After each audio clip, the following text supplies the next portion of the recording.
أشهد أن محمد رسول الله.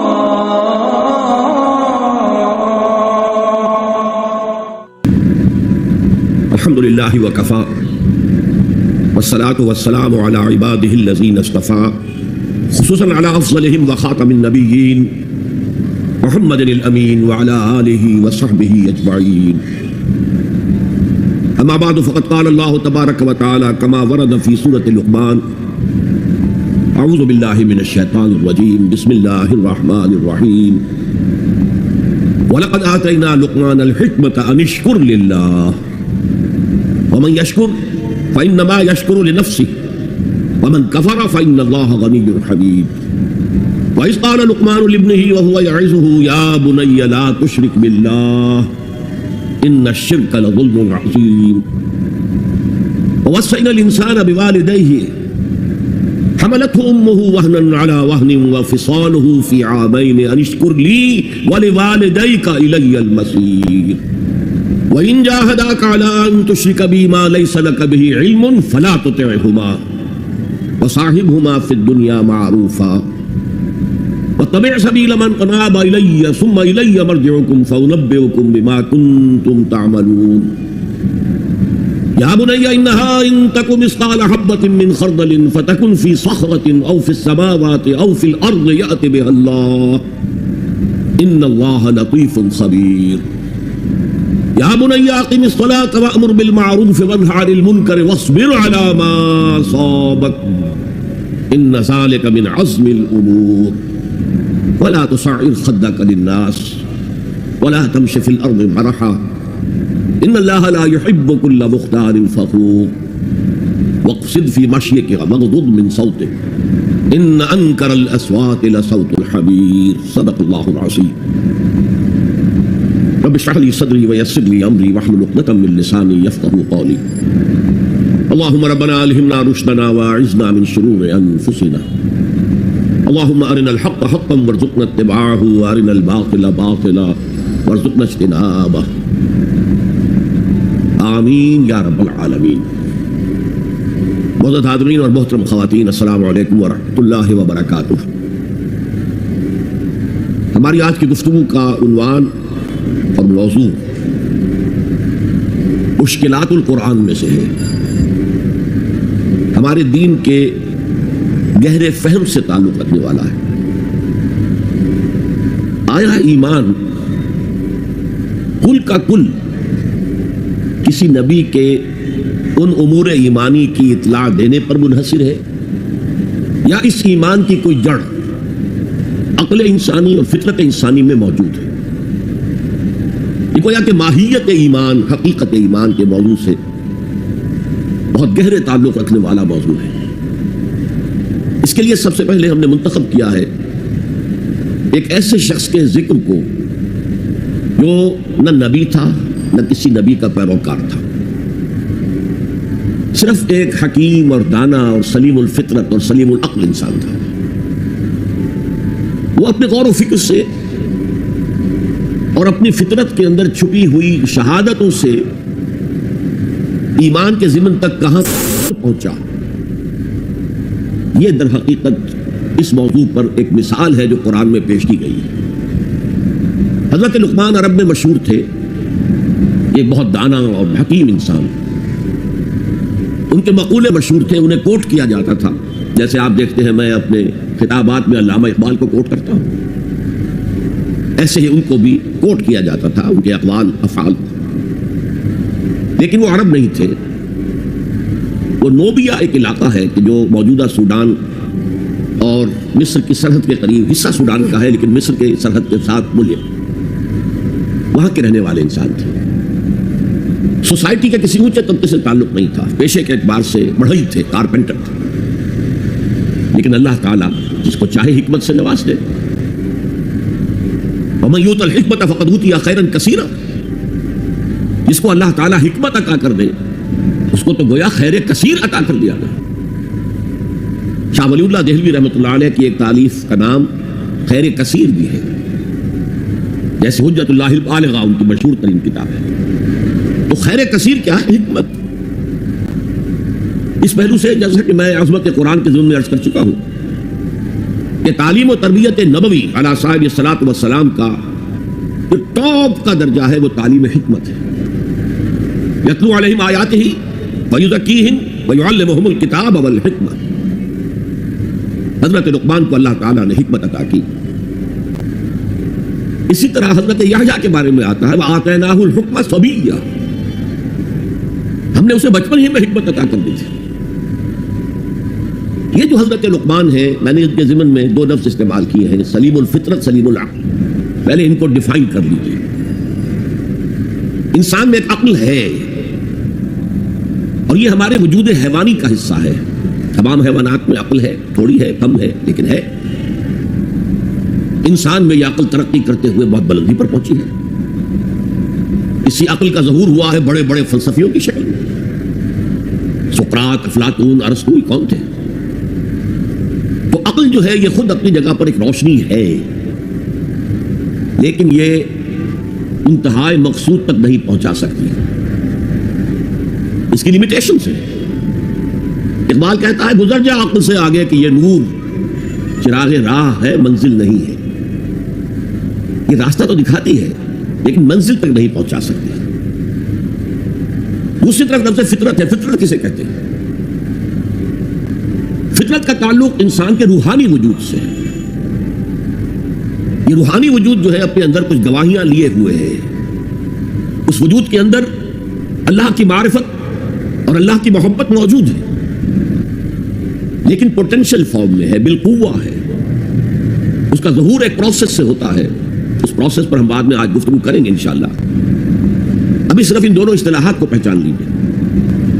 عقل خالص سے اگر کوئی شخص اس کائنات کی گتھی کو سلجھانا چاہے گا، عقل خالص، فطرت کو نظر انداز کرتے ہوئے، فطرت کے اشاروں کو نظر انداز کرتے ہوئے، فطرت کے اشاروں کی کرتا ہے نگہبانی، یا بندہ صحرائی یا برد کوہستانی، وہ فطرت سے قریب تر ہوتا ہے. بڑے بڑے شہروں میں رہنے والے لوگ فطرت سے دور تر ہو جاتے ہیں. بہت سے لوگوں کو آسمان دیکھنے کا موقع نہیں ملتا. اگر جا رہے ہیں دفتر کار میں جا رہے ہیں، اوپر چھت ہے، نکلتے ہی اندر گھس گئے، باہر نکلے ہیں فوراً بیٹھ گئے کار. گھر میں آئے ہیں، اپنے فلیٹ کے کسی مالے پر پہنچ گئے، وہاں کہاں آسمان نظر آئے.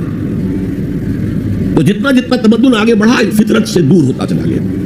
لیکن اس فطرت کے اندر جو شہادت مضمر ہے وہ ایک بہت بڑی حقیقت ہے. اب اگر تو یہ دونوں چیزیں، فطرت کے اشارات اور عقل کی رہنمائی، دونوں کے نتیجے میں، دونوں کے امتزاج سے جو شے وجود میں آئے گی اس کا نام حکمت ہے. اور جو عقل خالص سے جو شے وجود میں آئے گی وہ فلسفہ ہے. قرآن مجید نے فلسفے کا لفظ استعمال نہیں کیا. عقل خالص اور خالص منطق کے نتیجے میں انسان جہاں تک پہنچتا ہے اسے فلسفہ کہہ سکتے ہیں. اور یہ فلسفے جو ہے، میں نے کسی موقع پر شاید عرض کیا ہے کہ ویسے تو بے شمار ہے. ایگزسٹانشلزم ہے اور امپیریلزم ہے اور میٹیریلزم ہے اور ریئلزم ہے اور آئیڈیلزم ہے، نمنکلزم ہے، لاجیکل پازیٹیوزم ہے برٹرینڈ رسل کا. لیکن یہ دو بڑی بڑی کیٹیگریز میں تقسیم ہے. ایک یہ خیال ہے کہ اس کائنات کی اصل بنیاد کچھ آئیڈیاز پر ہے، یہ آئیڈیلزم کہلاتا ہے، یا افلاطون اس کا بانی ہے اور اس کی شاخیں ہیں. ایک یہ کہ نہیں، اصل وہ نہیں تصورات، اصل یہ کائنات یہ ریئل ہے، یہ ریئلزم کہلاتا ہے، اسی کی شاخیں ہیں، امپیریلزم، میٹیریلزم، لاجیکل پازیٹیوزم وغیرہ وغیرہ. عقل خالص جو ہے اس کے بارے میں نوٹ کر لیجئے کہ اس کی آخری انتہا یا سکیپٹسزم ہے، ارتیابیت، شک، ہر طرح شک، ہر چیز کے بارے میں شک، اور یا پھر ایگنوسٹسزم ہے، لا ادریت، کہ ہم نہیں پہچان سکتے، اس حقیقت کا علم حاصل کر ہی نہیں سکتے، وہاں تک ہماری رسائی ہو ہی نہیں سکتی. لا ادری، میں نہیں جانتا، تو لا ادریت، ایگنوسٹسزم، یا ارتیابیت، ریب سے بنا شک، اور اس سے بنا ہے سکیپٹسزم. اصل میں اگر عقل سفر کرے فطرت کی رہنمائی میں، دونوں کے امتزاج سے ایک یقین پیدا ہوتا ہے. بعض حقائق تک انسان خود پہنچ جاتا ہے، پھر ان حقائق کی جب پرزور تائید ہوتی ہے کسی نبی کے پیغام کے ذریعے تو فوراً لبیک کہتا ہے، جیسے کہ پہلے سے منتظر بیٹھا تھا. دیکھنا تقریر کی لذت کے جو اس نے کہا، میں نے یہ جانا کہ گویا یہی میرے دل میں تھا. وہ ایسے آتا ہے، والہانہ آتا ہے جیسے ابوبکر صدیق آئے. حضور فرماتے ہیں میں نے جس شخص کے سامنے بھی دعوت رکھی اپنی، اس نے کچھ نہ کچھ توقف ضرور کیا، کچھ غور و فکر کے لیے وقت صرف کیا، کچھ نہ کچھ تردد رہا اس کو، سوائے ابوبکر کے کہ میں نے جیسے ہی اس کے سامنے دعوت رکھی اس نے فوراً تصدیق کی. اس کی وجہ کیا ہے؟ وہ ان مقامات پر خود پہنچ چکے تھے اپنی عقل اور فطرت کی رہنمائی میں، تبھی تو تصدیق کر سکتا ہے، ورنہ کتنی بڑی بات ہے. میں اللہ کا رسول ہوں، مجھے مانو، ایمان لاؤ مجھ پر. لیکن یہ کہ اگر اندر وہ کچھ موجود ہے پہلے سے، اس بات کی دعوت دے رہے ہیں، اس کی تصدیق میں کوئی دیر نہیں لگے گی. تو اس کی ایک کامل مثال غور کیجئے کہ ایک شخص جو نہ نبی ہے نہ رسول ہے، اور اس کا اتنا مفصل ذکر ہو رہا ہے، 8 آیات پر مشتمل ایک رکوع مکمل. اور آپ کو معلوم ہے اس سورہ کا نام بھی سورہ لقمان ہے، کیونکہ ابھی میں نے رکوع کا لفظ استعمال کیا تو اس کی تعریف بھی آپ کے سامنے بیان کر دیا. حضور کے زمانے میں جو ہی اصطلاحات تھی، آیت سورت آیات سور، اس کے سوا ایک اور اصطلاح تھی حزب یا منزل. قرآن کی سورتوں کو 7 حصوں میں تقسیم کیا گیا تھا تاکہ روزانہ ایک حصہ کی تلاوت کر کے، جو رات کو ہوتی تھی بالعموم تہجد میں، انسان ایک ہفتے میں قرآن مجید ختم کر لے گا. یہ 3 اصطلاحات تو ہیں دور نبوی کی، آیات، سور، سورتیں اور احزاب یعنی منزلیں. یہ چوتھی اصطلاح آئی ہے رکوع، یہ صحابہ کے دور کے بعد ہے. بڑی صورتوں کو اس لیے رکوعوں میں تقسیم کیا گیا کہ ایک رکوع کو ایک رکعت میں پڑھ لیا جائے. رکعت رکوع کے ساتھ ہے. آپ کو معلوم ہے جس سے جماعت میں رکوع مل گیا اس کی رکعت ہو گئی، اس کی رکعت جو ہے وہ پوری ہے. ظاہر بات ہے کہ سورہ بقرہ جو ہے پوری ایک رکعت میں پڑھنا تو ممکن نہیں ہے عام انسان کے لیے، لہذا اسے تقسیم کیا گیا رکوعوں میں. اور یہ تقسیم بڑے ارلی دور میں ہو گئی تھی، دور نبوت کے فوراً بعد. اور یہ تقسیم بڑی حکمت پر مبنی ہے، ایک مضمون مکمل ہو جائے. ایسا نہ ہو کہ بات چل رہی تھی اور اچانک امام جو ہے وہ رکوع میں چلا گیا، بات کٹ گئی، اور پھر کبھی اس نے بات ایسی شروع کر دی جس کا تعلق اپنے ما سبق سے، ما قبل سے ہے ہی نہیں. یہ کام کرتے ہیں وہ ائمہ جو عالم نہیں ہے، حافظ ہے، قاری ہے، عالم نہیں ہے، اور اس میں بسا اوقات بڑی شدید تکلیف ہوتی، کوفت ہوتی. تو یہ رکوع جو ہے ان میں بڑی صورتوں کو تقسیم کیا گیا تاکہ اتنے حصے ہو جائیں کہ ایک رکعت میں ایک انسان تلاوت کر لے اور مضمون پورا ہو جائے، بات کہیں درمیان میں نہ ٹوٹے. اب دیکھیے اس پورے رکوع کا اس وقت درس دینا میرے لیے ممکن نہیں ہے، اس کو میں نے صرف ایک شہادت کے طور پر پیش کیا ہے، لیکن اس کے ذریعے ہمیں معلوم ہو جائے گا کہ عقل و فطرت کی رہنمائی میں انسان کہاں تک پہنچ سکتا ہے. یہاں سے آگے صرف عقل و فطرت رہنمائی نہیں کر سکتی. فرمایا وَلَقَدْ آتَيْنَا لُقْمَانَ الْحِكْمَةَ أَنِ اشْكُرْ لِلَّهِ، ہم نے لقمان کو حکمت عطا کی تھی کہ کر شکر اللہ کا.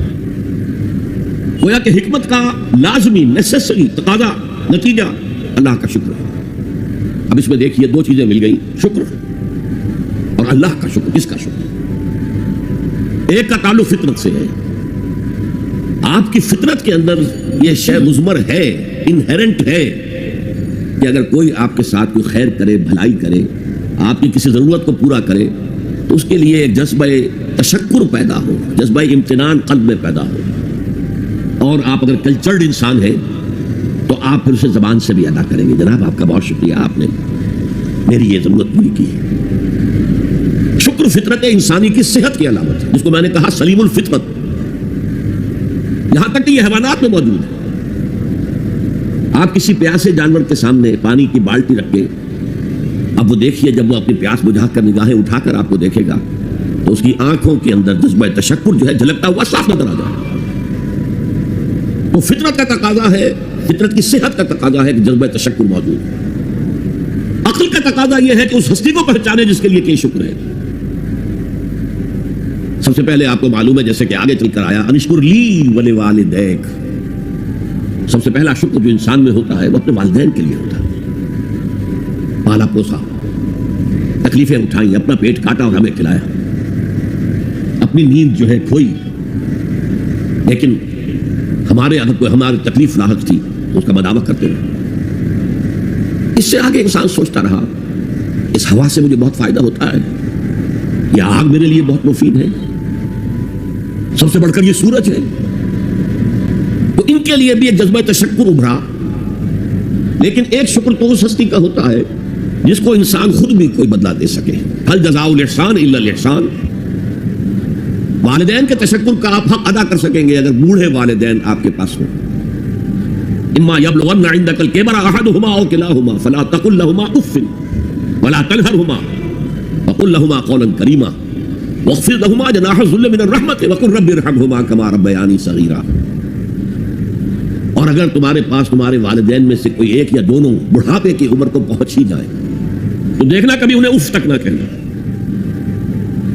کبھی انہیں جھڑکنا نہیں, ان سے بات کرنا بہت ادب کے ساتھ اور اپنے کندھوں کو جھکا کر رکھنا ان کے سامنے, سینہ تان کے بات نہ کرنا. اور سب سے بڑھ کر یہ کہ اللہ سے دعا کرنا کہ اللہ میں ان کا حق ادا کرنے سے قاصر ہوں, تو ہی ان پر رحم فرما, میں تجھ سے رحم کی درخواست کر رہا ہوں, میری اس درخواست کو شرف قبول عطا کرتے ہوئے ان پر رحم فرما.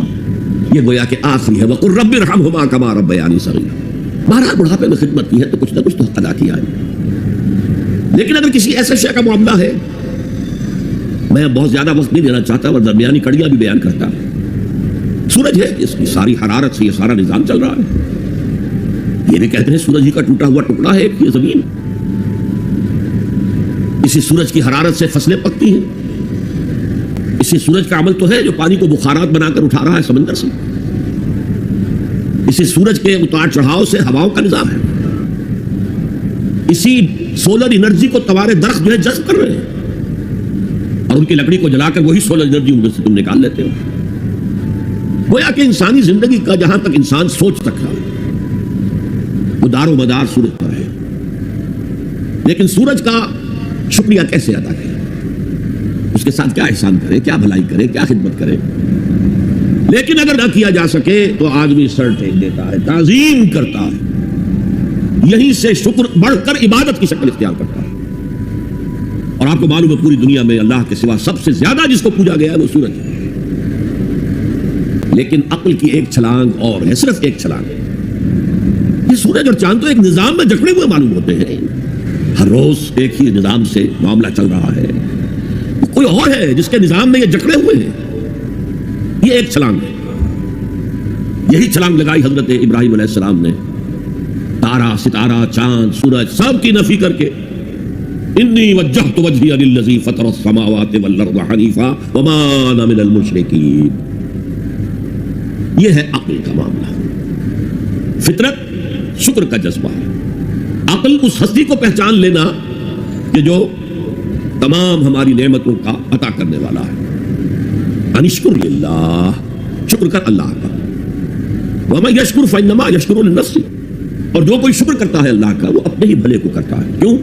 اب اس کی شخصیت کے ارتقاء کے لیے, ترقی کے لیے, استحکام کے لیے ایک راک فاؤنڈیشن فراہم ہو گئی ہے.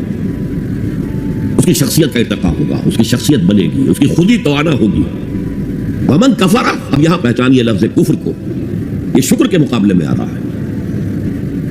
ومن کفر, کفر کے معنی جو ہے اصل میں چھپا لینا ہے. کفارہ کسے کہتے ہیں؟ گناہ کا کفارہ ہے. قسم کھائی تھی توڑ رہا ہوں, کفارہ دے رہا ہوں. یا کہیں کہہ بیٹھا تھا اپنی بیوی کو تم میری ماں کی طرح ہو, اس کو کفارہ دینا. سورہ مجادلہ میں ذکر. تو ڈھانپ دینا یعنی فطرت سے ابھرنے والے اس جذبے کو روک دینا, جذبہ تشکر کو دبا دینا, یہ کفر ہے.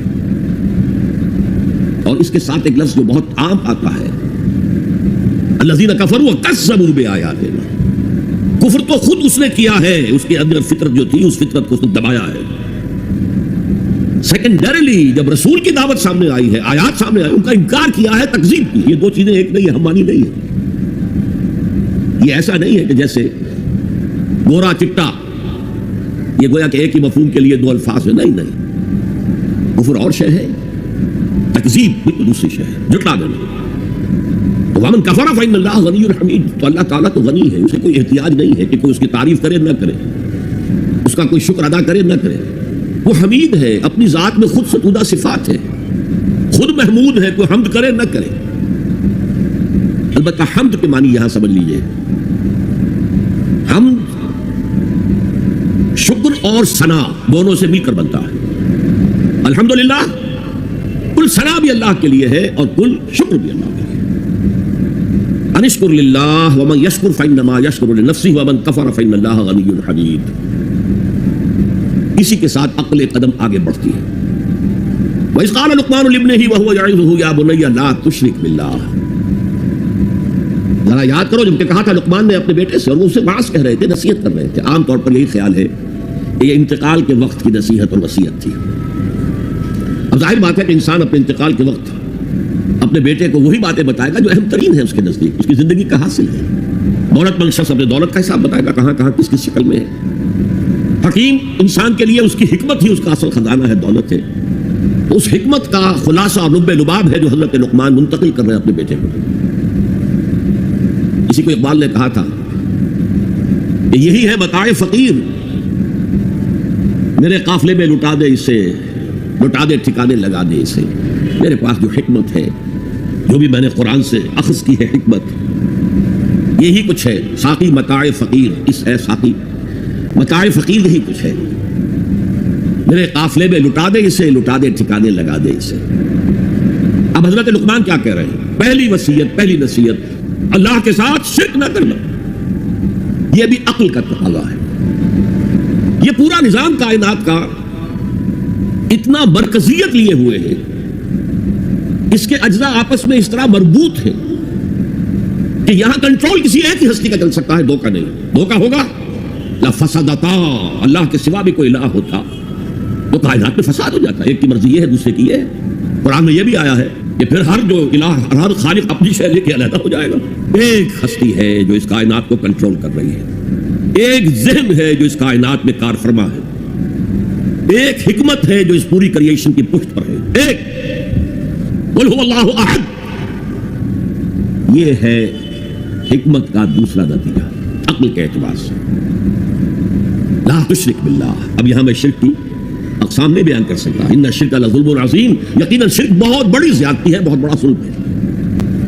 ظلم کسے کہتے ہیں؟ عربی میں اس کو کہتے ہیں وضع الشیء فی غیر محلہ، کسی شے کو اس کے اصل مقام سے ہٹا دینا۔ اور شرک کی دو ہی شکلیں ہیں، یا تو خدا کو اس کے اصل مقام رفیع سے اتار کر مخلوقات کی صف میں لے آتے ہیں، اس میں کوئی احتیاج ثابت کر دیتے ہیں، یا جیسے تورات میں اس کے جو بھی مرتبین تھے، اس کی تباہی کے بعد 587 قبل مسیح میں تورات تباہ ہو گئی تھی، اس کے کچھ 100 سال بعد کچھ لوگوں نے اپنی یادداشتوں سے مرتب کی ہے، وہ ہے اس وقت تورات کے نام سے جو دنیا میں ہے، اصل تورات نہیں ہے۔ اس کے جو مرتبین ہیں انہوں نے یہ بھی لکھ دیا ہے کہ حضرت یعقوب کی اور اللہ کی کشتی ہوئی اور حضرت یعقوب نے اللہ کو پچھاڑ دیا۔ یہ بھی ہے انسانی سطح پر لے آئے، یا پھر مخلوقات میں سے کسی کو اللہ کی جگہ پہنچا دیا۔ دونوں جو ہے ظلم، یعنی وضع الشیء فی غیر محلہ، شے کو اس کی اصل حقیقت سے، اصل جگہ سے، اصل مقام سے، اصل مرتبے سے ہٹا دینا۔ ان الشرک لظلم عظیم، شرک فی الذات بدترین شرک ہے، اللہ کی ذات میں بیٹا ماننا، بیٹی ماننا، یا یہ اللہ ہی نے اس کائنات کی شکل اختیار کر لی، ہر چیز خدا ہے۔ فلسفوں میں یہ ہماؤس کا فلسفہ، یہ شرک فی ذات کی بدترین صورت ہے، بدترین صورت ہے۔ پھر شرک فی صفات ہے، بدقسمتی سے ہماری زبان میں الفاظ صفات کے لیے جو الفاظ ہیں وہ مشترک ہیں اللہ میں اور مخلوق میں۔ اللہ موجود ہے، ہم بھی موجود ہیں۔ اللہ علیم ہے، ہم بھی علیم ہے، عالم ہے، علامہ بھی ہے، علامہ۔ یہ جو اشتراک لفظی ہے اس سے بھی مغالطے پیدا ہوتے ہیں۔ اللہ کی جملہ صفات اس کی ذاتی ہے، قدیم ہے جیسے اس کی ذات قدیم ہے، اور غیر انتہائی ہے، لامحدود ہے، جبکہ مخلوقات کی ہر صفت عطائی ہے، اللہ کی دی ہوئی ہے، ذاتی نہیں ہے، محدود ہے، لامحدود نہیں ہے۔ اور جیسے اس کا وجود حادث ہے اس کی صفت بھی حادث ہے۔ یہ فرق اگر منحود رہے تب تو آدمی بچ جائے گا شرک فی صفات سے، ورنہ گڑبڑ ہو جاتا ہے معاملہ۔ پھر شرک فی حقوق ہے، اللہ کا حق ہے کہ اس کی بندگی کی جائے، اس کا حکم مانا جائے، اس کا قانون نافذ کیا جائے، اس کی حاکمیت تسلیم کی جائے۔ اس میں اگر آپ آ کر شریک ہو گئے، ہم خود حاکم ہیں، حاکمیت جمہور، سلطانی جمہور کا آتا ہے زمانہ، جو نقش کہن تم کو نظر آئے مٹا دو، شرک ہے۔ فرعون خدائی کا دعویٰ کر کے عظیم ترین شرک کا ارتکاب کر رہا تھا، نمرود نے خدائی کا دعویٰ کیا، عظیم ترین شرک کا ارتکاب کر رہا تھا۔ یہ شرک کی میں نے 3 موٹی، اس میں تفاصیل ہیں بہت، تو اس قال لقمان لابنہ وهو یعظہ یا بنی، اب بنیہ کو نوٹ کیجئے، اے میرے چھوٹے سے بچے، اس کا یہ مطلب نہیں ہے، یہ پیار سے ہے۔ والدین کے لیے بیٹے جوان ہو جائے تب بھی بچے ہی رہتے ہیں، وہ محبت اسے اسی طرح کرتے ہیں جیسے چھوٹے بچوں سے کی جائے۔ تو یہ اس میں تصغیر ہے، یا بنی، اے میرے چھوٹے سے بچے، لا تشرک باللہ، اللہ کے ساتھ شرک مت کیجو، ان الشرک لظلم عظیم، شرک بہت بڑا ظلم ہے۔ ووصینا الانسان بوالدیہ، اب حضرت لقمان کی نصیحتوں کا سلسلہ توڑ کر بیچ میں اللہ ایک وصیت خود اپنی کر رہے ہیں یا اس کا اثبات کر رہے ہیں، اور ہم نے وصیت کی ہے انسان کو اس کے والدین کے بارے میں۔ یہ بھی فطرت انسانی میں ہے، والدین کا شکر ادا کرنا، والدین کے حقوق تسلیم کرنا، ماننا، ان کی خدمت کرنا۔ بچپن میں انہوں نے انگلی پکڑ کر تمہیں چلایا تھا، اب ہو سکتا ہے بوڑھے باپ کو انگلی پکڑ کر آپ کو چلانا پڑے، تو اس کو اپنی طرح منسوخ کیا۔ کیوں؟ اگر حضرت لقمان کہتے تو اس میں ذرا جھجک والی بات تھی کہ اپنے حقوق اپنے بچے کو بتا رہے ہیں۔ اللہ نے مضمون کی تکمیل کے لیے ووصینا الانسان بوالدیہ، اس سے پہلے سورہ عنکبوت میں آیا ہے ووصینا الانسان بوالدیہ حسنا، ہم نے انسان کو وصیت کی ہے والدین کے حق میں بھلائی کی، نیک سلوک کی۔ اچھا، والدین میں سے والدہ کا معاملہ والد کے مقابلے میں بہت بڑھ کر ہے۔ والد تو آپ کو معلوم ہے جو بھی ایک تعلق ہوا بیوی سے، اس کے بعد کا جو سارا معاملہ ہے وہ تو ماں کے پیٹ میں، ماں کا خون چوس کر وہ بچہ پل رہا ہے۔ حملتہ امہ وہنا علی وہن، اسے اٹھائے رکھا اس کی ماں نے کمزوری پر کمزوری جھیل کر، وفصالہ فی عامین، پھر 2 سال تک جوک کی طرح چمٹا رہا ہے اور اس کا دودھ پیتا رہا ہے، اس کی توانائی سک کرتا رہا۔ لہذا والدہ کا حق والد کے مقابلے میں ایک حدیث نبوی کی روح سے 3 گنا ہے۔ یہ بہت اہم نقطہ ہے۔ یہ ایک حدیث میں آتا ہے کہ ایک صحابی نے حضور سے پوچھا، حضور میرے حسن سلوک کا اولین مستحق کون ہے؟ فرمایا تیری ماں۔ کہا ان کے بعد؟ فرمایا تیری ماں۔ تیسری مرتبہ پوچھا ان کے بعد؟ تیری ماں۔ چوتھی مرتبہ پوچھا تو کہا تیرا باپ۔ گویا کہ والدہ کا حق، اس کی خدمت، اس کے ساتھ نرمی، کہیں اس کے دل کو ٹھیس نہ پہنچا دینا، اس لیے کہ بڑا سخت قسم کا نفسیاتی معاملہ ہوتا ہے۔ آپ کو معلوم ہے جب بچے تھے ہم تو اپنے والدین کی محبت کا مرکز تھے، ان کی ساری محبت ہم پر مرکوز تھی، ہم بھی ان کی شفقت کو مانتے تھے، محبت کرتے تھے۔ ہماری شادی ہو گئی، اولاد ہو گئی تو ہمارا ایک نیا مرکز محبت وجود میں آ گیا، بیوی سے محبت ہے، اولاد سے محبت ہے۔ اب بوڑھے والدین کے اندر پیاس پیدا ہوئی محبت کی۔ یہی ہمارے ہاں ساس بہو کا جھگڑا جو ہے اس کی اصل بنیاد نفسیاتی یہ ہے کہ ان کے دلوں میں پیاس ہوتی ہے۔ اب اگر ان کی دلجوئی کی جائے، ان کو وقت دیا جائے، ان کے پاس بیٹھا جائے، ان کی باتیں سنی جائیں، تب تو ان کو کچھ نہ کچھ جو ہے تسکین ہوتی ہے، ورنہ ایک بڑا احساس محرومی شدید پیدا ہو جاتا ہے والدین کے اندر۔ یہی وجہ ہے کہ صرف 2 چیزیں ہیں جن کا محض دیکھنا تعظیم اور محبت کے ساتھ موجب ثواب ہے، عبادت ہے۔ خانہ کعبہ کو محض دیکھنا عبادت ہے، بیٹھ کر تعظیماً دیکھتے رہو، طواف بھی نہیں کر رہے، دیکھنا بھی عبادت ہے۔ اور بوڑھے والدین کو محبت بھری نگاہ سے دیکھنا عبادت ہے۔ اب یہاں دیکھیے اللہ تعالیٰ کو جیسے کہ کہیں کسی جگہ پر فرمایا گیا ان اللہ لا یستحی من الحق، سورہ احزاب میں ہے کہ تمہارا طرز عمل نبی کے لیے تکلیف دہ تھا لیکن نبی حیا کی وجہ سے تم سے کچھ کہہ نہیں سکتے، تو اللہ کو تو کوئی حیا جو ہے کسی حقیقت کو روک لینے پر آمادہ نہیں کر سکتی۔ تو یہاں اللہ صاف فرما رہا اشکر لی ولوالدیک، پہلا شکر میرا ہے، خالق میں ہوں، والدین کے دل میں شفقت میں نے ڈالی ہے، مقدم شکر میرا ہوگا۔ ولوالدیک، مخلوق میں سب سے زیادہ شکر والدین کے لیے، اور یہ قرآن میں 5 جگہ آیا ہے۔ وَقَضَىٰ رَبُّكَ أَلَّا تَعْبُدُوا إِلَّا إِيَّاهُ وَبِالْوَالِدَيْنِ إِحْسَانًا، سورہ بنی اسرائیل، سورہ بقرہ میں ہے، سورہ نساء میں ہے، ان اشکر لی ولوالدیک الی المصیر، لوٹنا تو میری طرف ہے، میں حساب لے لوں گا کہ تم نے میرا بھی شکر ادا کیا تھا یا نہیں، اور اپنے والدین کا بھی شکر ادا کیا تھا یا نہیں۔ اب دیکھیے 2 چیزیں آئیں، ایک شکر اللہ کا اور اس کا تقاضا شرک نہ ہو، ایک شکر والدین کا۔ اگر یہ دونوں چیزیں ٹکرا جائیں، اس قدر منطقی ربط ہے قرآن مجید کی آیات میں۔ والدین حکم دے رہے ہیں شرک کرو، کیا کریں؟ آپ کے علم میں ہوگا حضرت سعد ابن ابی وقاص رضی اللہ تعالی عنہ 10 مبشرہ میں نوجوان تھے، ایز اے ٹین ایجر ایمان لائے ہیں حضور پر۔ باپ کو فوت ہوئے عرصہ ہو گیا تھا، ماں نے بڑی محبت سے، مال بہت چھوڑ گیا تھا باپ، ناز و نام میں پالا۔ اب سعد ایمان لے آئے حضور پر، وہاں اللہ نے کہا تم نے اپنے باپ کے دین کو چھوڑ دیا، میں جان دے دوں گی اگر تم اس سے واپس نہ آئے، اور اپنے مشرکانہ عقائد کو تم نے دوبارہ اختیار نہ کیا، مرن برت رکھ لیا۔ اب کیا بیت رہی ہوگی، کس قدر سلیم الفطرت نوجوان تھا سعد، جو نوجوانی میں حضور پر ایمان لایا۔ لیکن فطرت کے اندر جو چیز مثبت تھی، والدین کا ادب، اللہ جسے اپنی طرف منسوب کر رہا ہے وہ فطرت ہے۔ اب یہ ٹکرا رہے ہیں، کیا کریں؟ آیت نازل ہوئی، اور یہ آیت سورہ عنکبوت میں بھی ہے، جیسا کہ میں نے بیان کیا کہ نہیں، یہاں اگر وہ تمہیں مجبور کرے، جاہدا کا لفظ یہاں پہ نوٹ کیجئے، اگر تم سے جہاد کرے، یہ جہاد صرف مسلمان نہیں کرتا، جہاد تو کافر بھی کرتا ہے، مشرک بھی کرتا ہے، لیکن جہاد ہے، مجبور کر رہے، پریس کر رہے کہ اپنے آبائی دین میں واپس آ جائے۔ مصعب بن عمیر کو برہنہ مادر ذات کر کے چچا نے نکال دیا، نہایت ناز و نام میں پلا ہوا نوجوان۔ نہرو جی کے بارے میں کہا جاتا ہے ان کے کپڑے پیرس سے سل کر آتے تھے، ان کا 200 درہم کا جوڑا شام سے تیار ہو کر آتا تھا۔ باپ اتنی دولت چھوڑ گیا، اور جہاں سے مصعب گزر جاتا تھا خوشبو اتنی رچی بسی ہوتی تھی ان کے لباس میں کہ پوری گلی، پورا بازار مہک جا رہا ہے، لوگ مصعب جا رہا۔ جب ایمان لے آئے، چچا نے کہا دیکھو یہ ساری دولت تمہارے مشرک باپ کی ہے، اب نکل جاؤ گھر سے، تمہارا کوئی حق نہیں ہے۔ اٹھ کر چلنے لگے، کہا یہ کپڑے جو تمہارے جسم پر ہیں وہ بھی اسی مشرک باپ کے ہیں، اتار دو، اتار۔ مادر ذات برہنہ ہو کر ماں کے پاس آئے، انہوں نے آنکھوں پر ہاتھ رکھے، مصعب کیا ہوا ہے؟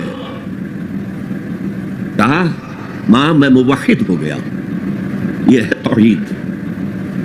موحد اپنے آپ کو سمجھنا کچھ اور ہے، زندہ قوت تھی زمانے میں یہ توحید کبھی، اور اب کیا ہے؟ فقط ایک مسئلہ علم کلام۔ وَإِن جَاهَدَاكَ عَلَىٰ أَن تُشْرِكَ بِي مَا لَيْسَ لَكَ بِهِ عِلْمٌ فَلَا تُطِعْهُمَا۔ اچھا، یہ دو انداز آتے ہیں شرک کے بارے میں، مَا لَيْسَ لَكَ بِهِ علم، تمہارے پاس کوئی علم نہیں ہے ان ہستیوں کے بارے میں جن کے بارے میں کہا جاتا ہے کہ وہ خدا کی شریک ہے۔ عقل جو ہے یہ عقل انسانی تسلیم نہیں کرتی کہ ایک ہی ارادہ ہے، ایک ہی اسکیم ہے، ایک ہی حکمت ہے، ایک ہی پلان ہے جو پوری کائنات کو اپنے احاطے میں لیے ہوئے ہے۔ یا کہا جاتا ہے ما لم ينزل به سلطانا، کسی ایسی ہستی کو شریک نہ کرو جس کے لیے اللہ نے کوئی سند نہیں اتاری۔ اللہ اگر کہتا میرے ساتھ یہ بھی شریک ہے تو ٹھیک ہے، ہم اللہ کو سجدہ کرتے ہیں، اس کو بھی کر دیتے ہیں، جیسے کہ حضور سے کہلوایا گیا ان کان للرحمن ولد فانا اول العابدین، اگر رحمان کا کوئی بیٹا ہوتا سب سے پہلے میں عبادت کرتا اس کی۔ کوئی نہیں ہے، نہ بیٹا ہے نہ بیٹی ہے۔ قل هو اللہ احد اللہ الصمد لم یلد ولم یولد ولم یکن له کفوا احد۔ تو فرمایا وَإِن جَاهَدَاكَ عَلَىٰ أَن تُشْرِكَ بِي مَا لَيْسَ لَكَ بِهِ عِلْمٌ فَلَا تُطِعْهُمَا۔ لیکن یہی توازن دیکھیے، یہ صرف اللہ کے کلام میں ہو سکتا ہے، یہ نہیں کہ پھر ان کو دفاع کرو، ان سے کوئی تعلق نہ رکھو، نہیں۔ صاحبهما فی الدنیا معروفا، ان کا کہنا تو مت مانو اس معاملے میں، اللہ کا حق احق ہے، بالا تر ہے، لیکن ان کے ساتھ دنیا میں رہو معروف طریقے سے، ان کے حقوق ادا کرو، چاہے مشرک ہے والدین، چاہے کافر ہے والدین، ان کی خدمت تمہارے ذمے ہے، ان کی ضروریات پورا کرنا تمہارے ذمے ہے اپنے مقدرات کے مطابق۔ صاحبہما فی الدنیا معروفا، اور واتبع سبیل من اناب الی، پیروی والدین کی ضروری نہیں ہے، اطاعت والدین کی لازمی نہیں ہے۔ لا طاعت لمخلوق فی معصیۃ الخالق، کسی مخلوق کی اطاعت نہیں کی جا سکتی اگر اس سے خالق کی معصیت لازم آ رہی، تو والدین کے لیے بھی ہے۔ اطاعت مطلق نہیں ہے، پیروی ان کی ضروری نہیں ہے، پیروی اس کی کرو جس نے اپنا رخ میری طرف کر لیا۔ ابھی اللہ کا کلام چل رہا ہے نا درمیان میں جو آیا، اتباع اس کی کرو، دیکھو کون ہے جس نے اپنا رخ میری طرف کر لیا ہے، پیروی اس کی کرو، والدین کی نہیں۔ اسی لیے سورہ بقرہ کے 30 رکوع کی پہلی آیت جہاں حضور کی دعوت کا بیان ہے، وہ کیا ہے؟ یا ایھا الناس اعبدوا ربکم الذی خلقکم والذین من قبلکم لعلکم تتقون، اے لوگو عبادت کرو، بندگی اختیار کرو، پرستش کرو اپنے اس رب کی جس نے تمہیں پیدا کیا، تم سے پہلوں کو بھی پیدا کیا، تمہارے آباء و اجداد بھی تو اسی کی مخلوق تھے، جیسے تم سے خطا ہو سکتی ہے ان سے بھی ہو سکتی تھی، لہذا یہ دلیل نہیں۔ وہ کہتے تھے ما وجدنا علیہ آبانا، ہم تو اسی کی پیروی کریں گا جس میں ہم نے اپنے آباء و اجداد کو پایا ہے، تو آباء و اجداد کی پیروی ضروری نہیں ہے۔ وَاتَّبِعْ سَبِيلَ مَنْ أَنَابَ إِلَيَّ ثُمَّ إِلَيَّ مَرْجِعُكُمْ، پھر میری ہی طرف تم سب کو لوٹنا ہے، فَأُنَبِّئُكُم بِمَا كُنتُمْ تَعْمَلُونَ، پھر میں گنتی کر کر کے نبأ تنبیہ پوری طرح بتا دینا، آگاہ کر دینا۔ ایک تنبیہ ہے، وارن کرنا، ایک تنبیہ ہے، یہ ہے خبر دے دینا پوری طریقے سے، وضاحت کے ساتھ، نبأ سے ہے یہ۔ فَأُنَبِّئُكُم بِمَا كُنتُمْ تَعْمَلُونَ، جو کچھ کے عمل تم کرتے رہے تھے۔ اب اس کے بعد پھر حضرت لقمان کی نصیحت، یا بنی انہا ان تک مثقال حبۃ من خردل، اے میرے بچے، انہا اس میں عمل کا معاملہ ہے، عمل سیئہ ہو یا حسنہ ہو، ہا کی ضمیر مؤنث آئی ہے، انہا نیکی ہو یا بدی ہو، انہا ان تک مثقال حبۃ من خردل، اگر وہ رائی کے دانے کے ہم وزن بھی ہو، پھر وہ نیکی یا بدی، فتکن فی صخرۃ، کسی چٹان کے پیٹ میں گھس کر کیا گیا ہو، او فی السماوات، یا فضاؤں میں کیا گیا ہو، خلاؤں میں کیا گیا ہو، او فی الارض، یا زمین کے پیٹ میں کیا گیا ہو، یات بہ اللہ، اللہ اسے لے آئے گا، کائے کے لیے لے آئے گا؟ جزا و سزا کے لیے لے آئے گا۔ انسانی اعمال میرے بیٹے یہ جان لو ضائع ہونے والی چیزیں نہیں ہیں، ان کے بدلے نکلیں گے، ان کے نتائج نکلیں گے، ان کے بدلے مل کر رہیں گے، چھوٹی سی چھوٹی چیز میں، رائی کے دانے کے ہم وزن بھی ہو، مثقال ثقل سے بڑا ہے، ثقل کہتے ہیں بوجھ کو، تو اگر وہ رائی کے دانے کے ہم وزن بھی ہوگا تو کہیں نہیں چھپے گا، اس لیے آیا نا وَمَن يَعْمَلْ مِثْقَالَ ذَرَّةٍ خَيْرًا يَرَهُ وَمَن يَعْمَلْ مِثْقَالَ ذَرَّةٍ شَرًّا يَرَهُ، کسی نے اگر ذرے کے ہم وزن نیکی کی ہوگی وہ بھی اپنے سامنے پائے گا، اور ذرے کے ہم وزن کوئی بدی کی ہوگی وہ بھی سامنے پائے گا۔ ان اللہ لطیف خبیر، یقیناً اللہ تعالی لطیف ہے، باریک بین ہے، اور خبیر ہے، باخبر ہے، ہر شے سے باخبر ہے۔ لا یخفی علیہ شیء فی الارض ولا فی السماء، کوئی شے اس پر مخفی نہیں ہے، نہ زمین کی نہ آسمانوں کی۔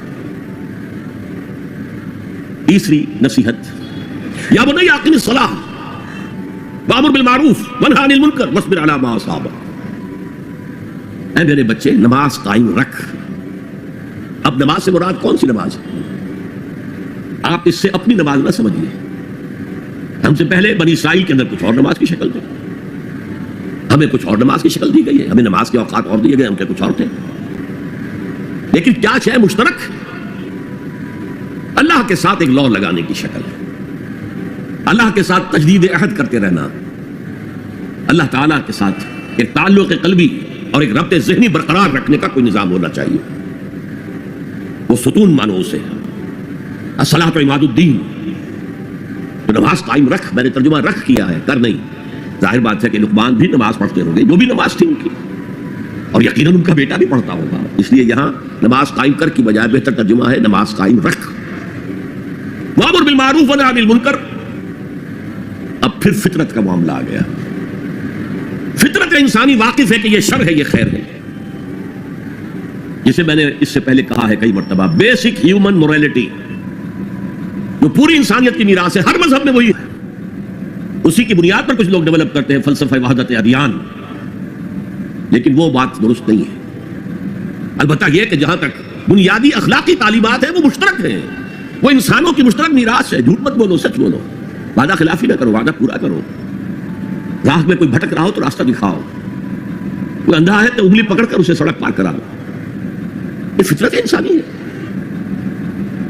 اس پہلو سے معروف کا لفظ آیا، نیکی کا لفظ نہیں آیا یہاں، جانی پہچانی شے، اذا ساعت کا سیئتک وحرت کا حسنتک فانت مؤمن، اگر تمہیں کوئی نیکی کا کام کر کے مسرت حاصل ہو، دل میں انشراح ہو جائے اللہ نے مجھے توفیق دی، اور کوئی برا کام کر کے برا لگے یہ میں نے کیا کر دیا، نہیں کرنا چاہیے تھا، تو تم مومن ہو، تو معروف شے ہے، جانی پہچانی چیز ہے نیکی، اور منکر ہے، فطرت انسانی اباح کرتی ہے برائی سے، یہ الگ بات ہے کہ انسان جو ہے اپنی فطرت کے خلاف چلتا ہے، اپنے مفادات کو دیکھتا ہے، دنیا پرستی میں غرق ہو گیا ہے کہ اندر سے اس کا ضمیر کانشنس اسے ملامت کرتا ہے، تو غلط کام کرتا ہے، پھر آیا بر میں ہم دیکھ سکے وہ اپنے آپ کو سیٹسفائی کرنے کے لیے کہتا ہے میں فلاں فلاں نیکی کا کام بھی تو کر رہا ہوں، تو اتنا مضطرب کیوں ہے؟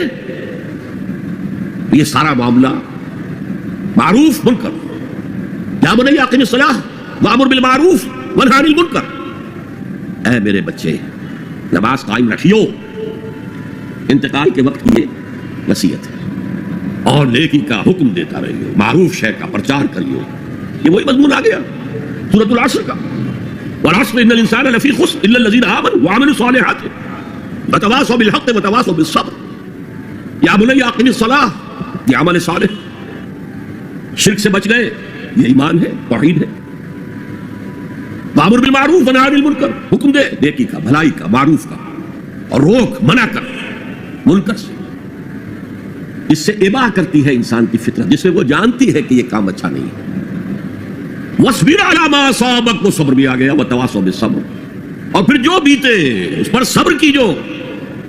اس لیے کہ امر بالمعروف اور نہی عن المنکر بڑا کڑوا فعل ہے یہ، خاص طور پر نہی عن المنکر کسی کو اچھا نہیں لگتا، ریزنٹمنٹ ہوتی ہے. بچے بھی جیسا کہ میں عرض کر چکا ہوں، اگر آپ کہہ دیں بھائی یہاں مت کھیلو، یہ کھیلنے کی جگہ نہیں ہے، تو پھر اکثر و بیشتر اپنی عزت سلامت لے کر گھر جانا ممکن نہیں ہوگا. اور جو سب سے بڑا حق ہے، یہ زمین یہ کائنات اللہ کی ہے، وہ اس کا حاکم ہے، اس کی حاکمیت قائم کرو. تو جو خدا بنے بیٹھے ہو اپنی حاکمیت کا سکہ چلا رہے ہیں وہ برداشت کریں گے؟ یہ دیکھیے عیسائیت میں یہ تصور موجود ہے. آخر ہے تو حضرت عیسیٰ نبی تھے نا، اللہ کے رسول تھے. ان کی جو سورہ فاتحہ ہے، جیسے ہماری نماز کی کوئی رکعت نہیں ہو سکتی سورہ فاتحہ کے بغیر، اسی طرح لارڈز پریئر ہے ان کی جو سورہ فاتحہ کی جگہ ہے. اور اس میں یہ جملہ Thy kingdom come, Thy will be done on earth as it is in heavens. اے رب تیری حکومت آئے، تیری سلطنت آئے، جسے آسمانی بادشاہت بھی کہا گیا ہے. اے رب تیری بادشاہی آئے، Thy kingdom come, Thy will be done on earth. تیری مرضی زمین پر بھی اسی طرح پوری ہو as it is in heavens، جیسے آسمانوں میں پوری ہو رہی ہے. پوری کائنات تو تیرے حکم کے آگے سر بسجود ہے. دنیا میں تیرے خلاف بغاوت ہو گئی ہے، اے رب تیری حکومت یہاں بھی قائم ہو جائے، یہاں بھی تیری مرضی کے مطابق معاملات کر. اب اس میں ظاہر بات ہے ریزنٹمنٹ ہوگا. جو خدائی کا تخت جمائے بیٹھے ہوں، جن کے ویسٹڈ انٹرسٹ ہو، جو اس معاشرے میں پریولیج کلاسز ہو، وہ کبھی گوارا نہیں کریں گے. تو یہ معمولی سی ریزنٹمنٹ کے ساتھ ساتھ بڑے سے بڑے ٹارچرز آئیں گے، سزائیں دی جائیں گی، مارا جائے گا، قتل کیا جائے گا، جیلوں میں بھرا جائے گا. لیکن فرمایا وَاصْبِرْ عَلَىٰ مَا أَصَابَكَ، جو بھی پڑے تم پر پھر جھیل اور برداشت کرو.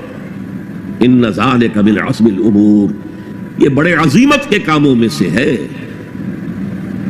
بڑے عزم اور ہمت کی ضرورت ہے اس کے لیے، بڑی قوی قوت ارادی کی ضرورت ہے، بہت پختہ ڈٹرمنیشن کی ضرورت ہے. یہ معمولی باتیں نہیں ہیں. یا بنی اقم الصلاۃ وامر بالمعروف وانہی عن المنکر واصبر علی ما اصابک ان ذلک من عزم الامور. اب اس کے بعد دو چیزیں عام اخلاقیات میں سے، ولا تصعر خدک للناس، اپنے گال پھلا کر نہ رکھو لوگوں کے سامنے. اس لیے کہ جو شخص اس مقام پر پہنچ گیا ہے، اب اس پر شیطان کا حملہ ایک ہی ہو سکتا ہے، اور وہ یہ کہ تکبر پیدا ہو جائے. دوسرے انسانوں کو وہ حقارت سے دیکھے، یہ کن گندگیوں میں پڑے ہوئے ہیں، یہ نالی کے کیڑے ہیں. نفرت پیدا ہو جائے، تکبر پیدا ہو جائے. سعد جو ہے ایک بیماری کا نام تھا جو کہ گردن میں اونٹ کے ہوتی تھی، جس کے اونٹ ٹیڑھی ہو جاتی تھی. تو یہ جسے آپ کہتے ہیں کج رخی، کج کلاہی، ٹوپی بھی کج رکھی ہوئی ہے، اور کوئی آپ سے بات کرتا ہے تو اس کی طرف منہ کر کے جواب نہیں دیتے، ایسے جواب دے دیا. حضور کے بارے میں آتا ہے کہ کوئی بھی شخص اگر آپ سے بات کرتا تھا، آپ پورے اس کی طرف مڑ کر اس کی بات سنتے تھے.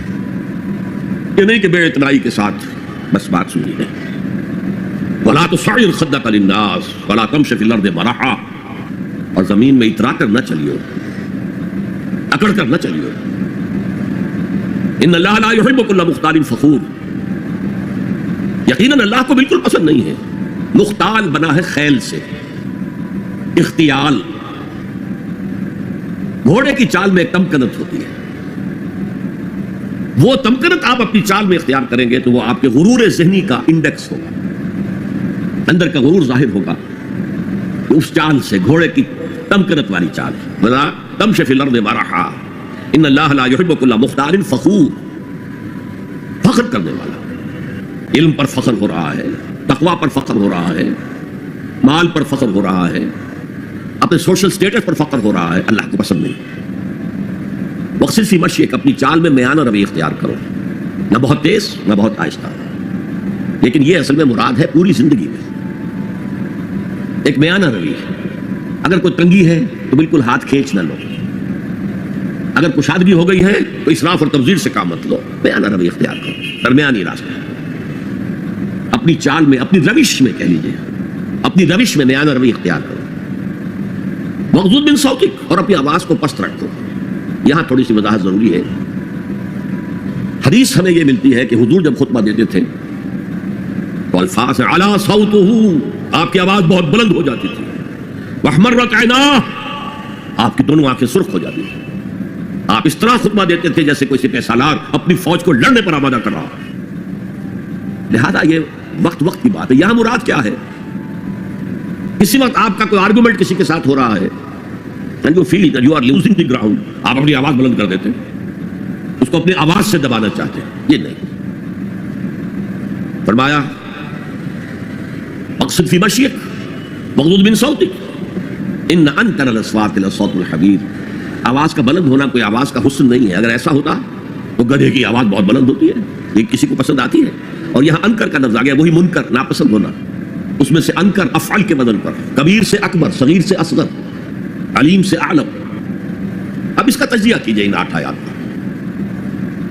اگر تو یہ کسی نبی کے امتی ہوتے تو اس کا بھی نام لیتے, اس کا بھی اتباع کرو, سنت کو مضبوطی سے پکڑو, جیسے شیخ عبد القادر جیلانی کی وصایا ہے جو انہوں نے اپنے بیٹے کو کی, شاہ ولی اللہ دہلوی کی وصایا ہے. کسی نبی کے امتی ہوتے تو یہ کہتے, نبی ہوتے تو جو کتاب اتری ہوتی کہتے تمسک بالکتاب, دیکھنا مضبوطی سے پکڑے رکھنا کتاب. یا خذ الکتاب بقوہ وآتیناہ الحکم صبیہ, کتاب کو مضبوطی سے تھامنا.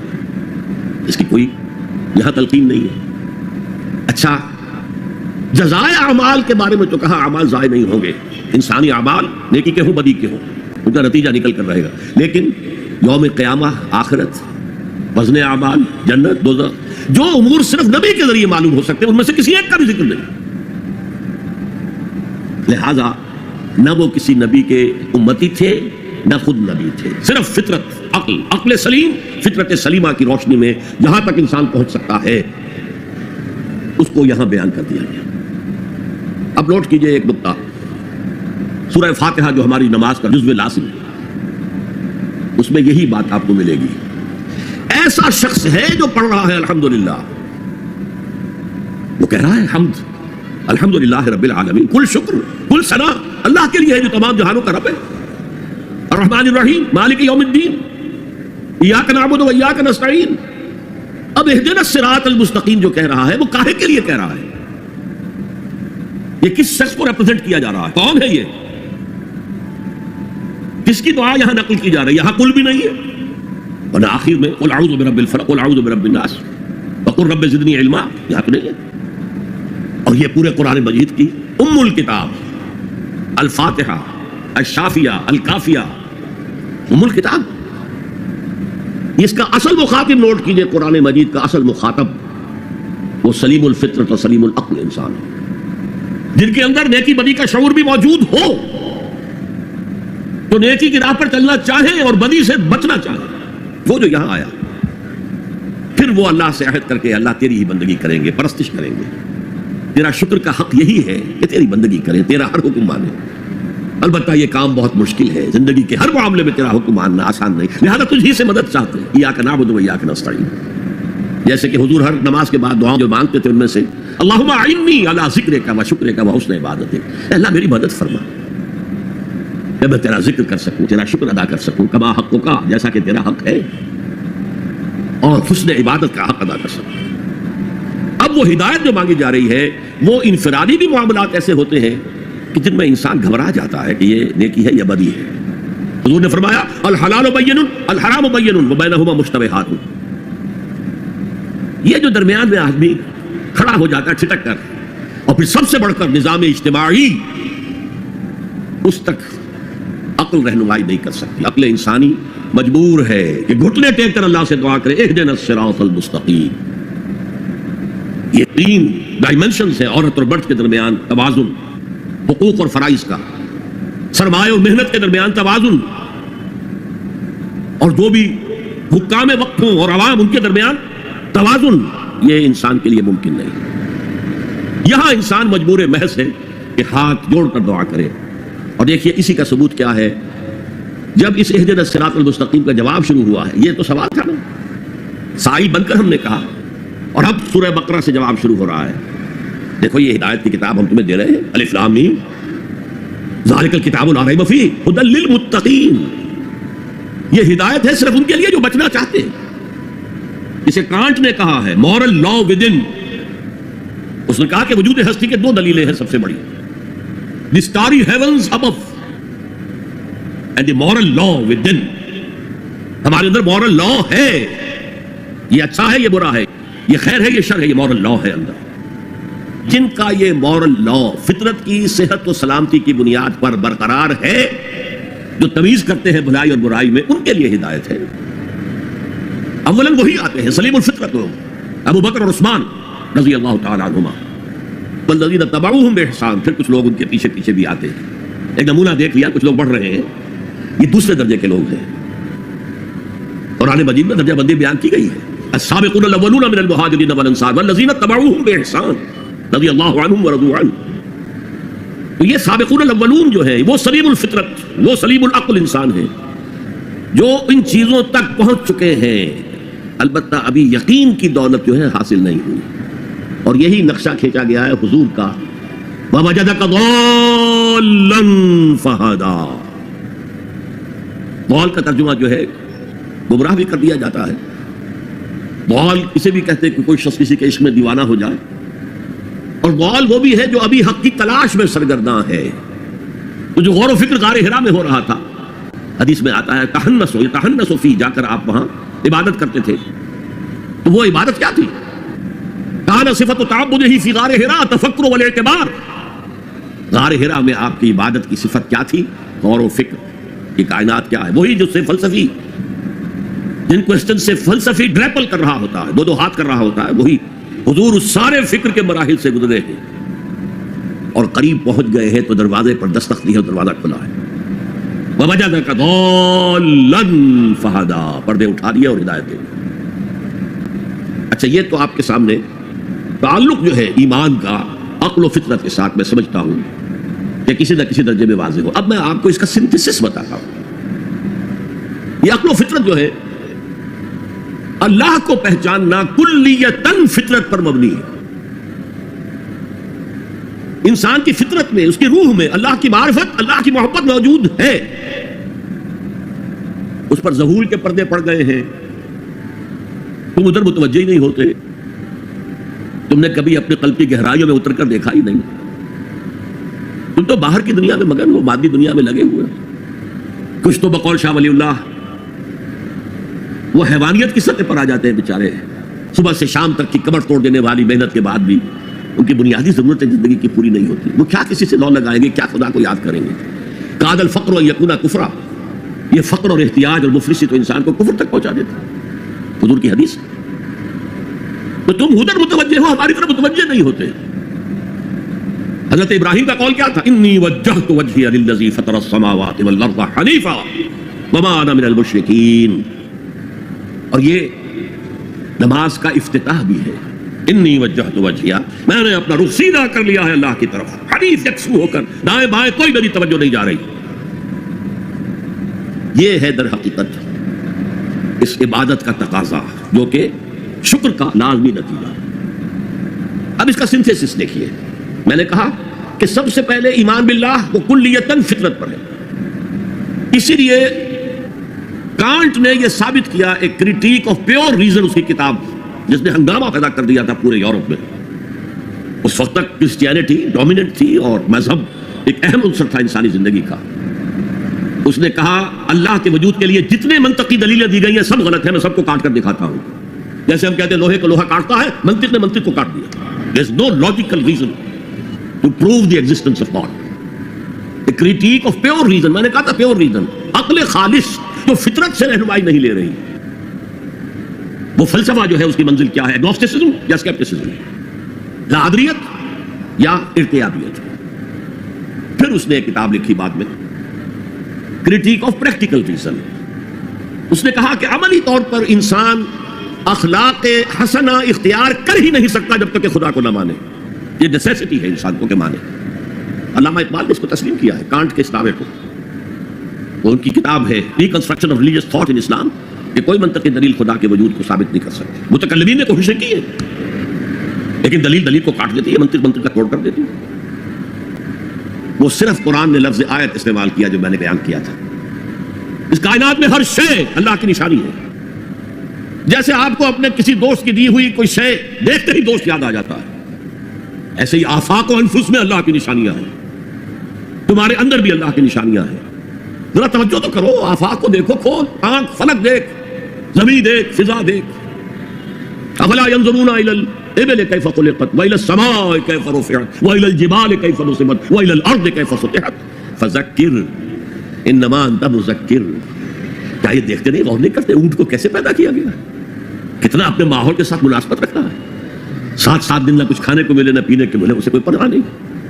اس صحرا لکو دخسرا کا جہاز، وہ دیکھتے نہیں آسمان کیسے بلند کر دیا گیا، دیکھتے نہیں پہاڑ کیسے گاڑ دیے گئے، دیکھتے نہیں زمین کیسے پھیلا دی گئی.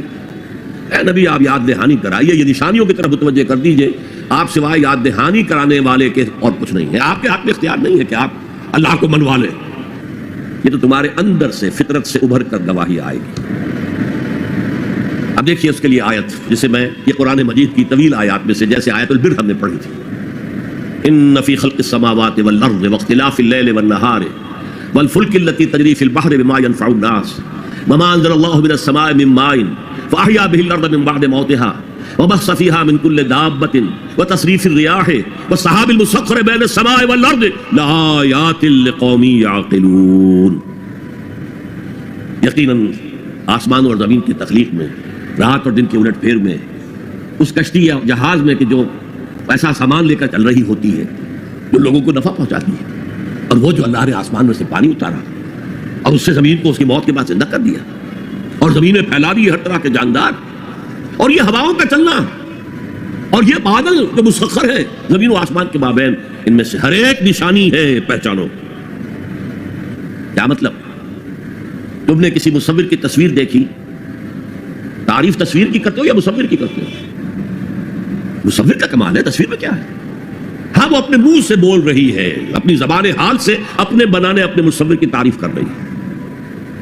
تو کائنات کا ذرہ ذرہ اللہ تعالیٰ کی نشانیوں پر ہے. شیخ سعدی نے کہا، بڑا پیارا شعر ہے، برگ درختان سبز در نظر ہوشیار ہر ورق دفترست از معرفت کردگار. یہ جو سبز درختوں کے پتے ہیں، ایک نگاہ ہوشیار کیونکہ ان کی حقیقت کو پہچان سکے، اس کے نزدیک ہر پتا معرفت کردگار کا ایک بہت بڑا دفتر ہے. اور آج ہمیں معلوم ہے ہر پتا ایک فیکٹری ہے، فوٹو سنتھسس کا عمل اس میں ہو رہا ہے، سورج کی انرجی کو جذب کیا جا رہا ہے. برگ درختان سبز در نظر ہوشیار ہر ورق دفترست از معرفت کردگار. وہ جو آیت میں نے آپ کو سنائی اس سے میں نے نام دیا ہے آیت الآیات. اتنی آفاقی آیات کسی اور آیت میں جمع نہیں کی گئی جتنا بڑا گلدستہ گیا ہے. ان فی خلق السماوات والارض واختلاف اللیل والنہار والفلک التي تجری فی البحر بما ينفع الناس وما انزل الله من السماء من ماء فاحیا به الارض بعد موتها وبث فيها من كل دابة وتصريف الرياح والسحاب المسخر بين السماء والارض لآيات لقوم يعقلون. دوسری طرف تمہارے اندر بھی ہے، سنوریہم آیاتنا فی الآفاق وفی انفسہم. بے دل نے خوب کہا تھا، یہ چوٹی کے شعراء میں سے رہے ہندوستان کے، یہاں تک کہ غالب کو کہنا پڑا کہ طرز بے دل میں ریختہ لکھنا اسد اللہ خان قیامت ہے. آسان نہیں ہے طرز بے دل میں اردو میں شاعری کرنا، وہ فارسی کے شاعر تھے. ستمست گر حوست کشت کے بسیر سر و سمندرا تجھے غنچہ کم نہ دمیدئی در دل کشا بچمندرا. اتنے ستم کی بات ہے، تمہاری خواہش آمادہ کرتی ہے کہ چلو چمن میں دیکھو، پھولوں کی بہار دیکھو، درختوں کی بہار دیکھو، گھاس کے اوپر چہل قدمی کرو. ارے تم خود ایک پھول سے زیادہ کھلے ہوئے ہو.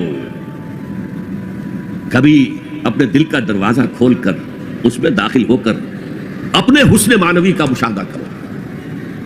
ستمست گر حوست کشت کہ بسیر سر و سمندرا تجھے غنچہ کم نہ دمیدئی. دمکتا ہوا غنچہ ہو تم خود، در دل کو شاب چمندرا. آیات الہیہ اندر بھی موجود ہے. اچھا، ان آیات کے ذریعے سے اللہ کی پہچان ہو گئی، اللہ یاد آ گیا، تھا اندر موجود، اللہ کی علم اور معرفت موجود تھی، پردے آ گئے تھے، ظہور تھا. یا جیسے ایک جگہ کہا گیا کلا بل رانا علی قلوبہم، ان کے دلوں کے اوپر جو بھی بدکاریاں وہ کرتے رہے ہیں اس سے زنگ لگ گیا، حجابات آ گئے. شیخ علی حجویری رحمۃ اللہ علیہ جنہیں داتا گنج بخش کہا جاتا ہے، اگرچہ یہ لفظ نہیں کہنا چاہیے، انہوں نے کتاب کا نام کیا رکھا؟ کشف المحجوب. جو پردے میں آیا ہوا ہے، اوٹ میں آیا ہوا ہے، اسے کھولنا. تم اوٹ میں ہو، تمہارے اندر موجود ہے اللہ کی معرفت. البتہ اس کا ایک نتیجہ یہ نکلنا چاہیے اب تمہارے لیے محبوب ترین ہستی اللہ ہو جائے. چنانچہ اس کی اگلی آیت جو ہے اس پورے تصور کو ومن الناس من يتخذ من دون الله اندادا يحبونهم كحب الله، لوگوں میں وہ بھی ہیں جو اللہ کے سوا کوئی مد مقابل گھڑ لیتے ہیں، پکڑ لیتے ہیں اور ان سے وہ محبت کرنے لگتے ہیں جو اللہ سے کرنی چاہیے۔ اپنے نفسی کو معبود بنایا ہوا ہے، دولت کو معبود بنایا ہوا ہے، دولت پرست، سرپرست، نفس پرست، وطن کو معبود بنا لیا ہے، وطن پرست، قوم کو معبود بنا لیا ہے، قوم پرست، بہت چھلانگ لگائی تو انسان پرست یا انسان دوست، ہیومنزم، اور اس کو پوج رہے ہیں، اس کے لیے بھاگ دوڑ کر رہے ہیں۔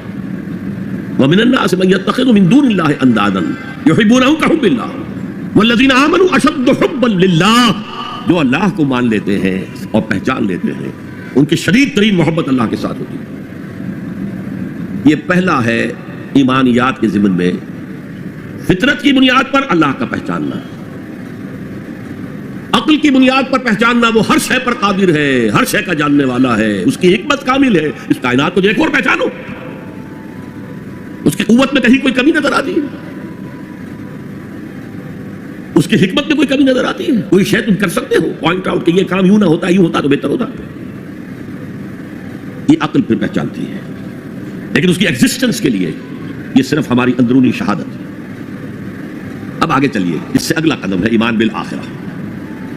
عجیب بات ہے یہ کہ یہ جو میں نے آیت الآیات آپ کو سنائی، یہ سورہ بقرہ کے 20ویں رکوع کی پہلی آیت ہے۔ دوسری آیت وہ ہے وَمِنَ النَّاسِ مَن يَتَّخِذُ مِن دُونِ اللَّهِ أَندَادًا يُحِبُّونَهُم كَحُبِّ اللَّهِ وَالَّذِينَ آمَنُوا أَشَدُّ حُبًّا لِلَّهِ۔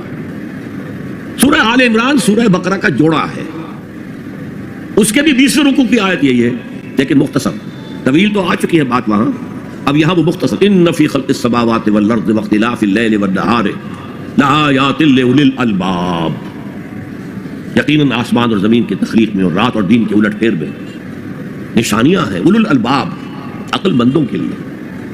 لب کہتے ہیں کسی چیز کا اصل مغز، لب لباب، ہماری پوری گفتگو کا لب لباب یہ ہے۔ تو انسان کے لیے عقل سب سے بڑی شے ہے، ہمارے حیوانی وجود کی سب سے اونچی شے کیا ہے؟ عقل۔ تو وہاں کہا تھا لآیات لقوم یعقلون، یہاں کہا لآیات لأولی الالباب، they are equal، القرآن یفسر بعضہ بعضا۔ اگلی آیت دیکھیے، اگلا قدم، اللہ کو پہچاننے کے بعد اس کو یاد رکھو، مستحضر رکھو، اور حقیقت زندگی، حقیقت انسان، اس کی الجھی ہوئی ڈور کو سلجھانے کی کوشش کرو، مزید تفکر کرو، غور کرو آسمانوں اور زمین کی تخلیق میں۔ الذین یذکرون اللہ قیاما وقعودا وعلی جنوبہم ویتفکرون فی خلق السماوات والارض ربنا ما خلقت ھذا باطلا، یہ عقل ہے۔ وہ لوگ جو اللہ کو یاد رکھتے ہیں، بیٹھے ہوئے بھی، کھڑے ہوئے بھی، لیٹے ہوئے بھی، ہر حال، اسی کو کہتے ہیں ذکر کثیر، واذکروا اللہ کثیرا لعلکم تفلحون۔ اللہ ذہن میں رہے، موجود رہے، مزید اس گتھی کو سلجھاؤ، کیونکہ ڈور تمہارے ڈور کا سرا ہاتھ میں آ گیا، الجھی ہوئی ڈور کا سرا ہاتھ میں نہ آئے تو وہ سلجھے گی نہیں، ایک سرا ہاتھ میں آ گیا تو اب آپ اس کو سلجھا لیں گے، وہ پہلا سرا ہاتھ میں آ گیا اللہ۔ اب اس اللہ کو ذہن میں مستحضر رکھتے ہوئے یتفکرون فی خلق السماوات والارض، آسمانوں اور زمین کی تخلیق میں وہ تفکر کرتے ہیں، غور کرتے ہیں اور سوچ بچار کرتے ہیں، گہرائی میں اترتے ہیں، تو ایک حقیقت ان پر منکشف ہوتی ہے، ربنا ما خلقت ھذا باطلا سبحانک فقنا عذاب النار۔ اے اللہ، تو نے یہ سب کچھ بیکار اور بے مقصد پیدا نہیں کیا ہے، ہر شے میں حکمت ہے، ہر شے با مقصد ہے، سبحانک، تو پاک ہے اس سے کہ کوئی بے مقصد شے پیدا کرے یا کوئی بے مقصد کام کرے۔ بے مقصد کام کرنے والوں کو آپ کہیں گے پاگل ہے۔ ربنا ما خلقت ھذا باطلا، ایک اور جگہ آیا ہے عبسا، تو نے یہ عبس پیدا نہیں کیا ہے، بیکار پیدا نہیں کیا ہے، بے مقصد پیدا نہیں کیا، ہر شے نتیجہ خیز ہے، ہر شے کے نتائج نکلتے ہیں، گھاس کا تنکا بھی بغیر حکمت کے نہیں ہے۔ تو آپ غور کریں اس کائنات میں اس کا رول کیا ہے، گھاس کے تنکے کا بھی رول ہے۔ سبحانک فقنا عذاب اللہ، اس سے ان کا ذہن منتقل ہوتا ہے آخرت کی طرف اور آخرت کے عذاب کی طرف۔ کیوں، کیسے؟ اب یہاں فطرت اور عقل کا پھر امتزاج آپ دیکھیں گے۔ عقل نے فیصلہ کیا یہاں کوئی شے بے مقصد نہیں، نتیجہ خیز ہے۔ فطرت کہتی ہے نیکی نیکی ہے، بدی بدی ہے، اور ہونا تو یہ چاہیے کہ نیکی کا صلہ نیک ملے، اچھا ملے، بدی کا صلہ برا ملے، عقل کہتی ہے۔ لیکن دنیا میں ہم دیکھتے ہیں کہ نیکوکار حلال کھانے والے بمشکل سوکھی روٹی کھا سکتے ہیں، استثناءات ہے، لیکن عام معاملہ تو یہی۔ حرام خور، دھوکہ دینے والے، سودی کاروبار کرنے والے، ہیروئن کا کاروبار کرنے والے، منشیات کا کاروبار کرنے والے، انسان کے صفری جنسی جذبات کو بھڑکا کر آمدنی حاصل کرنے والے تو عیش کر رہے ہیں۔ تو اصول تو یہ ہے کہ گندم از گندم پہ رویت، جو سے جو، گندم سے گندم اگنی چاہیے، جو سے جو اگنا چاہیے۔ یہ کیا ہو رہا ہے یہاں؟ نیکوکاروں کو کیا ملا؟ نسل انسانی کا سب سے بڑا نیک انسان محمد صلی اللہ علیہ وسلم، اور کئی کئی وقت کے فاقے آتے تھے، ان کی نیکی کا کوئی صلہ دیا جا سکتا ہے دنیا میں سوائے اس کے کہ ان پر درود پڑھیں، اللہم صلی علی عبدک و نبیک و رسولک و خلیلک محمد و بارک وسلم، درود پڑھیں۔ اور بدترین انسانوں کو آپ کیا سزا دے سکتے ہیں؟ ہٹلر نے اگر خودکشی نہ کی ہوتی تو آپ اگر فورسپ سے لے کر اس کا ایک ایک رواں نکالتے اور اس کے مسلز کا بھی ایک ایک جو ہے علیحدہ کر دیتے تو کیا اس کے جرائم کی سزا ہو جاتی؟ کروڑوں انسان قتل ہوئے، لاکھوں نہیں، پورا یورپ برباد ہوا ہے، تباہ ہوا، خود اس کا ملک جو ہے اس سب سے زیادہ تباہی کا جو ہے وہ نشانہ بنا ہے۔ دنیا میں ہم نے جزا و سزا کا کچھ نظام قائم کیا ہے، لیکن یہاں نہ جزا اتنی دی جا سکتی ہے جتنا کہ کوئی شخص مستحق ہے۔ اس نے پوری زندگی اسی میں لگائی کہ خیر کا پرچار کیا اور بدی سے روکا لوگوں کو، یہی اپنا وقت صلاحیت وہ پیسہ کمانے میں خرچ کر سکتا تھا، اس نے لگا دیا اپنے آپ کو، کون اسے صلہ دے گا یہاں؟ اور کیا صلہ ہوگا اس کا؟ اور جن لوگوں نے لوگوں کو گمراہ کیا، شیطان کے چہرے بن گئے، ہزاروں لاکھوں انسانوں کو گمراہی کی طرف دھکیل دیا، ان کو یہاں کیا سزا دی جا سکتی ہے؟ لہذا ثابت ہوا یہ دنیا نامکمل ہے، ایک دنیا، ایک عالم اور ہونا چاہیے، اور وہ ابدی ہونا چاہیے تاکہ پوری پوری بھرپور سزا ملے اور پورا پورا بھرپور اجر دیا جا سکے۔ یہ ہے منطق اور عقل کا تقاضا۔ خیر و شر یہ فطرت ہے، فطرت، خیر خیر ہے، شر شر ہے۔ آج کل کی دنیا میں تو کہہ دیا جاتا ہے nothing is good or bad, only thinking makes it so۔ نہیں، نیکی نیکی ہے، بدی بدی ہے، اور انسان فطری طور پر جانتا ہے یہ نیکی ہے، یہ بدی، یہ مورل لا ہے۔ میں نے کانٹ کا حوالہ دیا، دی مورل لا ود ان، ہمارے اندر ہے یہ۔ اس کا تقاضا یہ ہے کہ نیکوکاروں کو ان کی نیکی کی جزا ملے، بدکاروں کو ان کی بدی کی سزا ملے۔ وہ یہاں پورا نہیں ہوتا، اول تو مجرم پکڑے نہیں جاتے، پھر رشوتوں کے دھندے ہیں چھوٹ جاتے ہیں، ججوں کو خرید لیا جا سکتا ہے، بڑا جو ماہر وکیل ہے وہ جتنے گواہ کھڑے ہیں اس مجرم کے خلاف ان سب کو کاٹ دیتا ہے گرا کر کے۔ فرض کیجئے یہ سارے مرحلے طے کر لیے، میں نے مثال دی تھی، ایک بوڑھا آدمی ہے جس نے جوان کو قتل کر دیا، آج کل کیا ہوتا ہے انگلی کی حرکت ہی ہے نا، پسٹل سے شوٹ کر دیا۔ اب آپ نے فرض کیجئے سارے مراحل طے کر کے اسے پھانسی کی سزا دے دی، تو کیا سزا بنی اس کی؟ وہ زندگی گزار چکا، کھا پی چکا، اپنے بچوں کو پال پوس چکا، وہ بچے اپنی اپنی جگہ پر ہیں، اس کی بیوی بھی یا بوڑھی ہے یا مر چکی ہے، اور اس نوجوان کا جوان بیوی جو ہے وہ بیوہ ہوئی ہے، چھوٹے چھوٹے بچے یتیم ہوئے، اور یہ بچے باپ کی شفقت اور باپ کی نگرانی سے سر پر سایہ نہیں رہا ہے باپ کا، اور ان کے آوارہ ہونے کا امکان بہت شدید ہے۔ وہ آوارہ ہوں گے تو کہاں کہاں تک ان کی آوارگی معاشرے کے اندر گندگی پھیلائے گی۔ انسان کے اعمال ایک وہ ہے جو وہ اپنی زندگی میں آگے بھیجتا ہے، میرے اور آپ کے اعمال جمع ہو رہے ہیں، کریڈٹ اور ڈیبٹ ہو رہا ہے، وہاں حساب کتاب ہو رہا ہے۔ ایک وہ اعمال کے اثرات ہیں جو پیچھے چھوڑ کر جاتے ہیں، بما قدم واخر، وہ جو پیچھے اثرات ہیں۔ آج جو کوئی نماز پڑھ رہا ہے وہ حضور کے طفیل ہی پڑھ رہا ہے، جو روزہ رکھ رہا ہے وہ حضور کے طفیل روزہ رکھ رہا ہے، حضور ہی نے سکھایا تھا۔ اس لیے کہتے ہیں اللہم صلی علی محمد بعدد من صلی وصام، بارک علی محمد بعدد من قام، سجدہ و قام کہہ لیجئے، رکع و قام کہہ لیجئے، اے اللہ محمد پر درود بھیج ان سب کی تعداد کے حساب سے جو نماز پڑھ رہے ہیں، روزہ رکھ رہے ہیں، اس لیے کہ وہ محنتیں مشقتیں 23 برس کی تھیں جن کا یہ نتیجہ نکل رہا ہے۔ تو یہ ہے ایمان باللہ سے ایمان بالآخرت تک فطرت اور عقل کی رہنمائی۔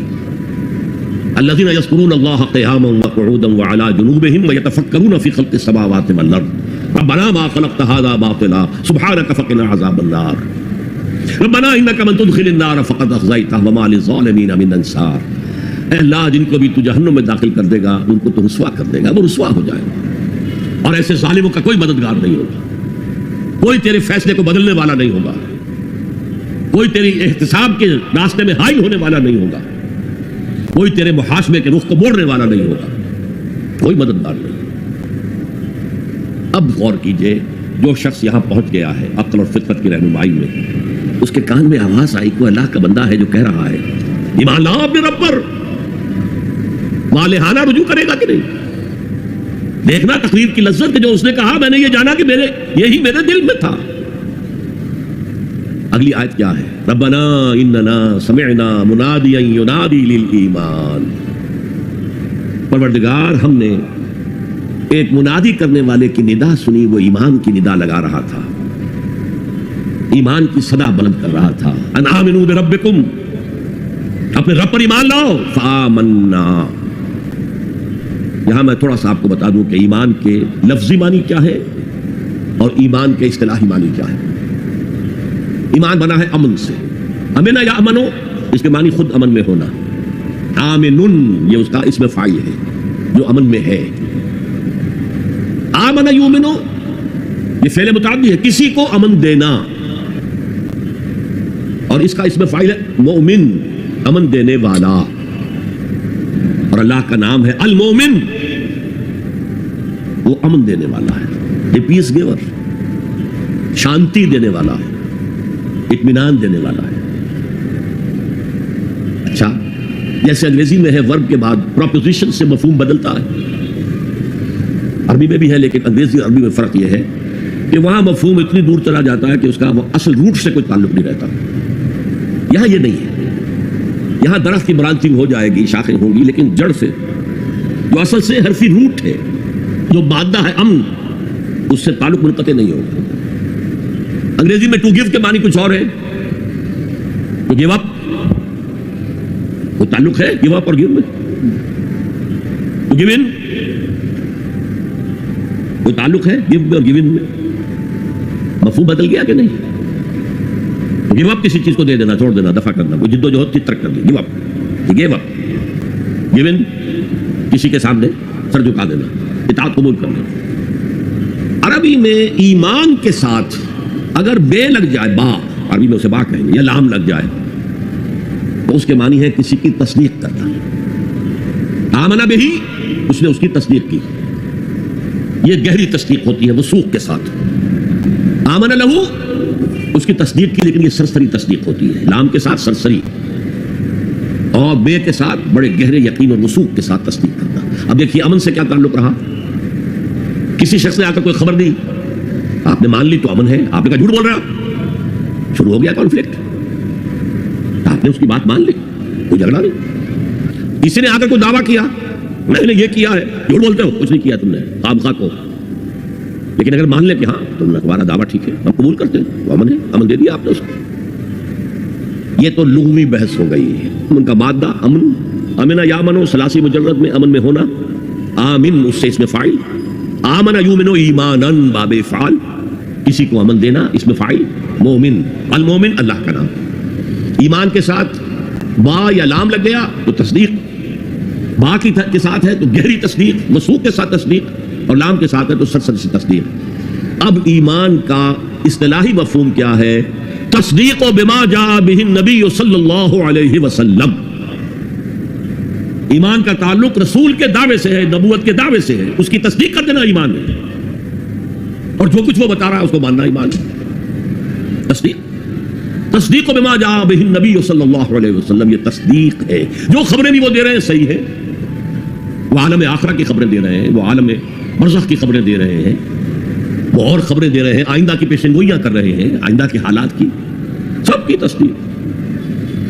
ویسے تو یہ کہ یہ تصدیق حضور بما جا، وہ بھی لائے حضور، لیکن حضور لائے ہیں عمل بھی اور فکر و نظر کا سامان بھی، وہ فلسفیانہ سوالوں کا جواب بھی، میٹا فزکس بھی لے کر آئے.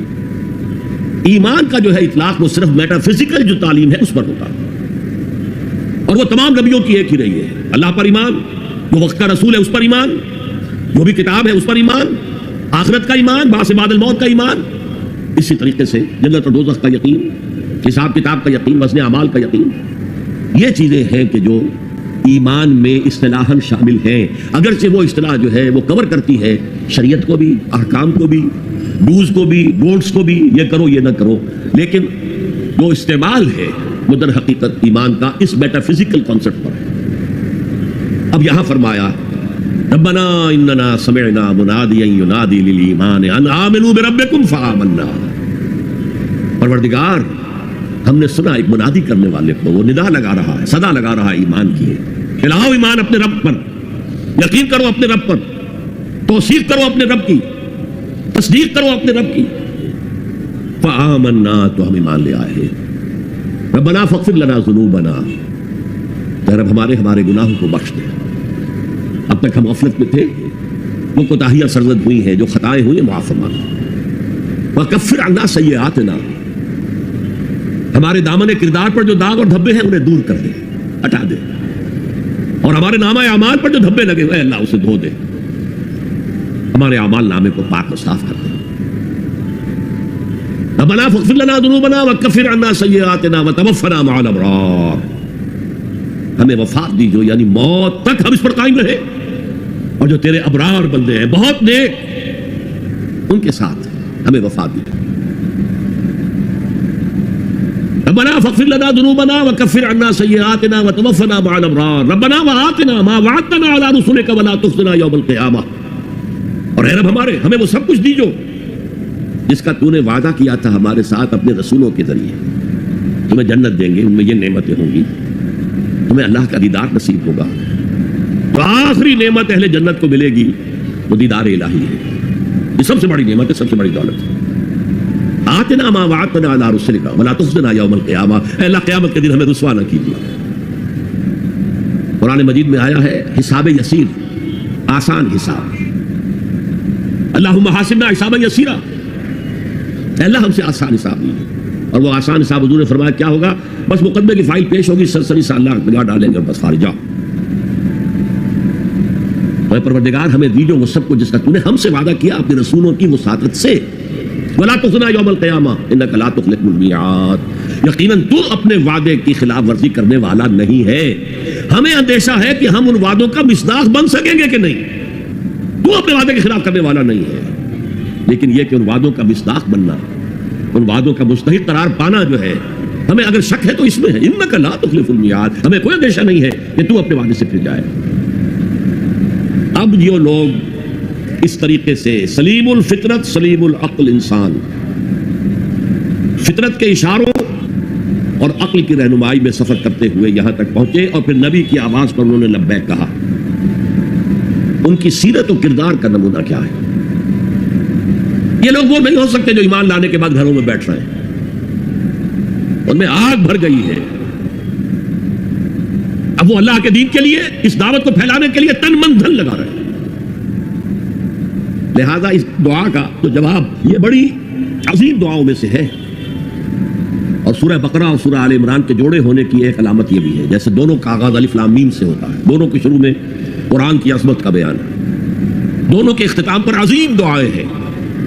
ربنا لا تؤاخذنا ان نسینا او اخطانا، بڑی لمبی دعا ہے، یہاں پر بھی یہ 3 آیتیں ہیں، لیکن فرمایا فاستجاب لهم ربهم، ان کے رب نے ان کی دعا قبول کر لی۔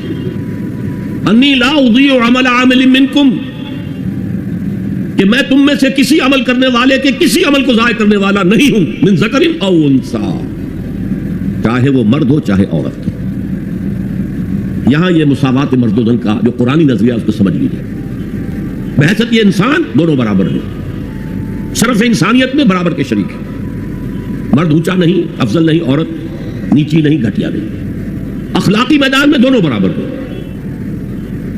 میں نے انگریزی کی نظر سنائی تھی، no mysteries here, no special boon for the high and not for the low, نہیں، charities that soothe and bless and heal are scattered over the man like flowers, برابر، روحانی ترقی میں برابر ہے،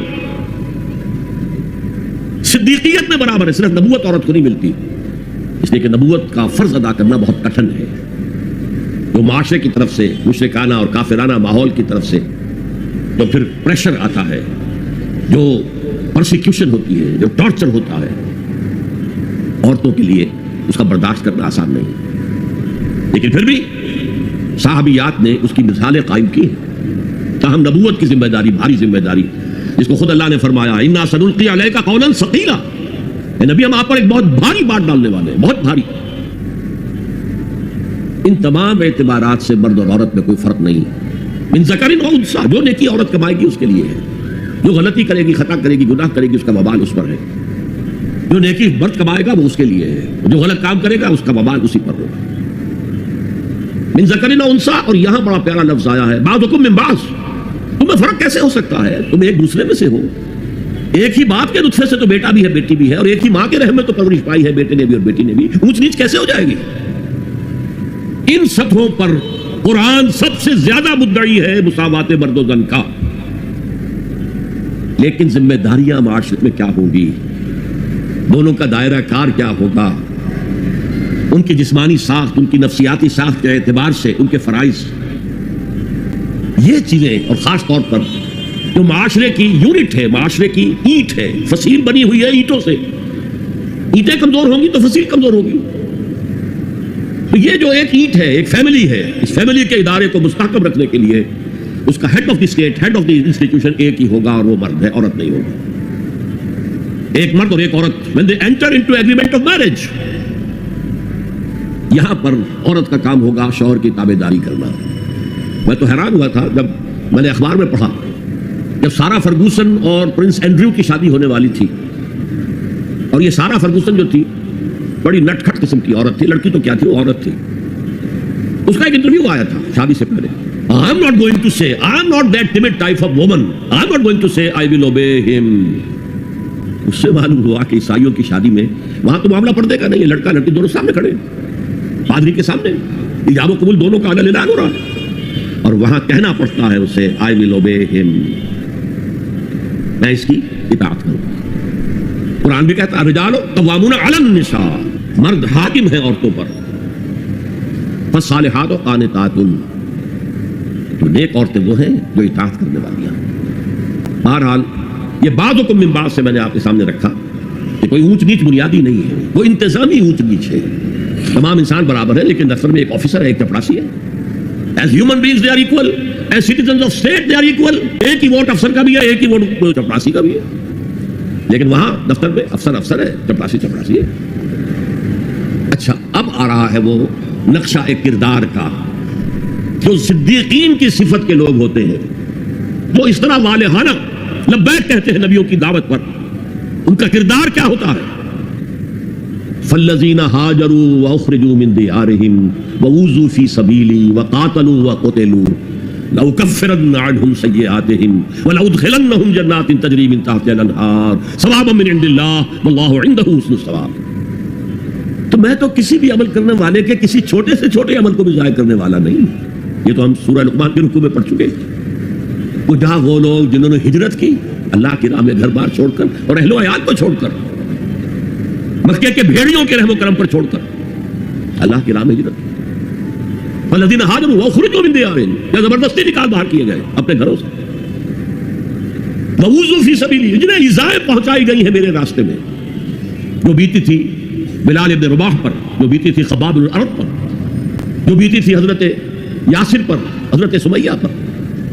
فالذین ہاجروا واخرجوا من دیارہم ووذوا فی سبیلی وقاتلوا، پھر انہوں نے قتال کیا میری راہ میں، وقتلوا، اور قتل بھی ہوئے جانے بھی دی. لأکفرن عنہم سیئاتہم، میں لازماً، یہ نون مشدد فعل مضارع کے آخر میں لافعلن اور شروع میں لام زبر کے ساتھ، میں یہ ضرور کروں گا. لاقتلن، جو کہا تھا لاقتلنک، یہ قابیل نے حابیل سے کہا میں تجھے لازماً قتل کر دوں گا. تو یہ انتہائی تاکید، لأکفرن عنہم سیئاتہم، میں لازماً ان سے ان کی برائیوں کو دور کر دوں گا. اور دونوں معنی ہوں گے. اگر ان کے کردار پر پچھلی زندگی کی وجہ سے کوئی داغ دھبے ہیں، کوئی عادتیں بری ہیں، میں صاف کر دوں گا، دھو کے ان کا دامن کردار سفید کر دوں گا. اور ان کے نامہ اعمال پر اگر کوئی دھبے لگے ہوئے ہیں، کوئی خطاؤں اور گناہوں کا کوئی داغ لگے ہوئے ہیں، انہیں بھی دھو دوں گا. لأکفرن عنہم سیئاتہم ولأدخلنہم، اور لازماً داخل کروں گا ان سب کو جنات تجری من تحتہا الانہار، ان باغات میں جن کے نیچے ندیاں بہتی ہوں گی. ثوابا من عند اللہ واللہ عندہ حسن الثواب، اور یہ بدلہ ہوگا اللہ کے پاس سے، اور یقیناً اللہ ہی تو ہے جس کے پاس بہترین بدلہ ہے. تم اپنے آپ کو اولاد میں انویسٹ کر دیتے ہو، اپنی پوری جوانی کی قوتیں اولاد کے پورسن کر دیتے ہو. اولاد کتنی ایسی ہے جو والدین کی خدمت کرے پھر بڑھاپے میں، کوئی بدلہ دے سکتی؟ ہاں، اللہ کے لیے جو کرو گے اس کا بدلہ محفوظ ہے. اور کسی کے لیے جو بھی کچھ کرو. انگلستان کی ہسٹری میں آتا ہے ایک وزیر تھا بادشاہ کا, اور وہ بڑا خزانے کو بھرنے کے لیے کسی کو سادہ کرو تو تم بڑے بخیل معلوم ہوتے ہو, تمہارے پاس بہت پیسہ ہوگا, دو بادشاہ کے لیے اتنے پیسے نکالو.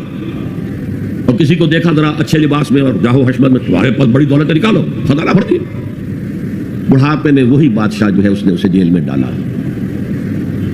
تو اس نے کہا had I serve God as I serve the king, اگر میں نے خدا کی وہ خدمت کی ہوتی جو میں نے بادشاہ کی ہے تو وہ مجھے میرے اس بڑھاپے کی عمر میں اس طرح ذلیل و خوار نہ کرتا. کون بدلا دے گا؟ واللہ عندہ, یہ بھی حسب کا اسلوب ہے کہ زید عالم ہے, اور بھی ہو سکتے ہیں زید ہی عالم ہے, باقی نہیں ہے.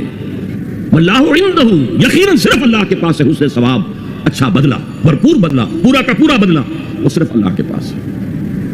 تو یہ ہے ایمان کا تعلق عقل اور فطرت کے ساتھ.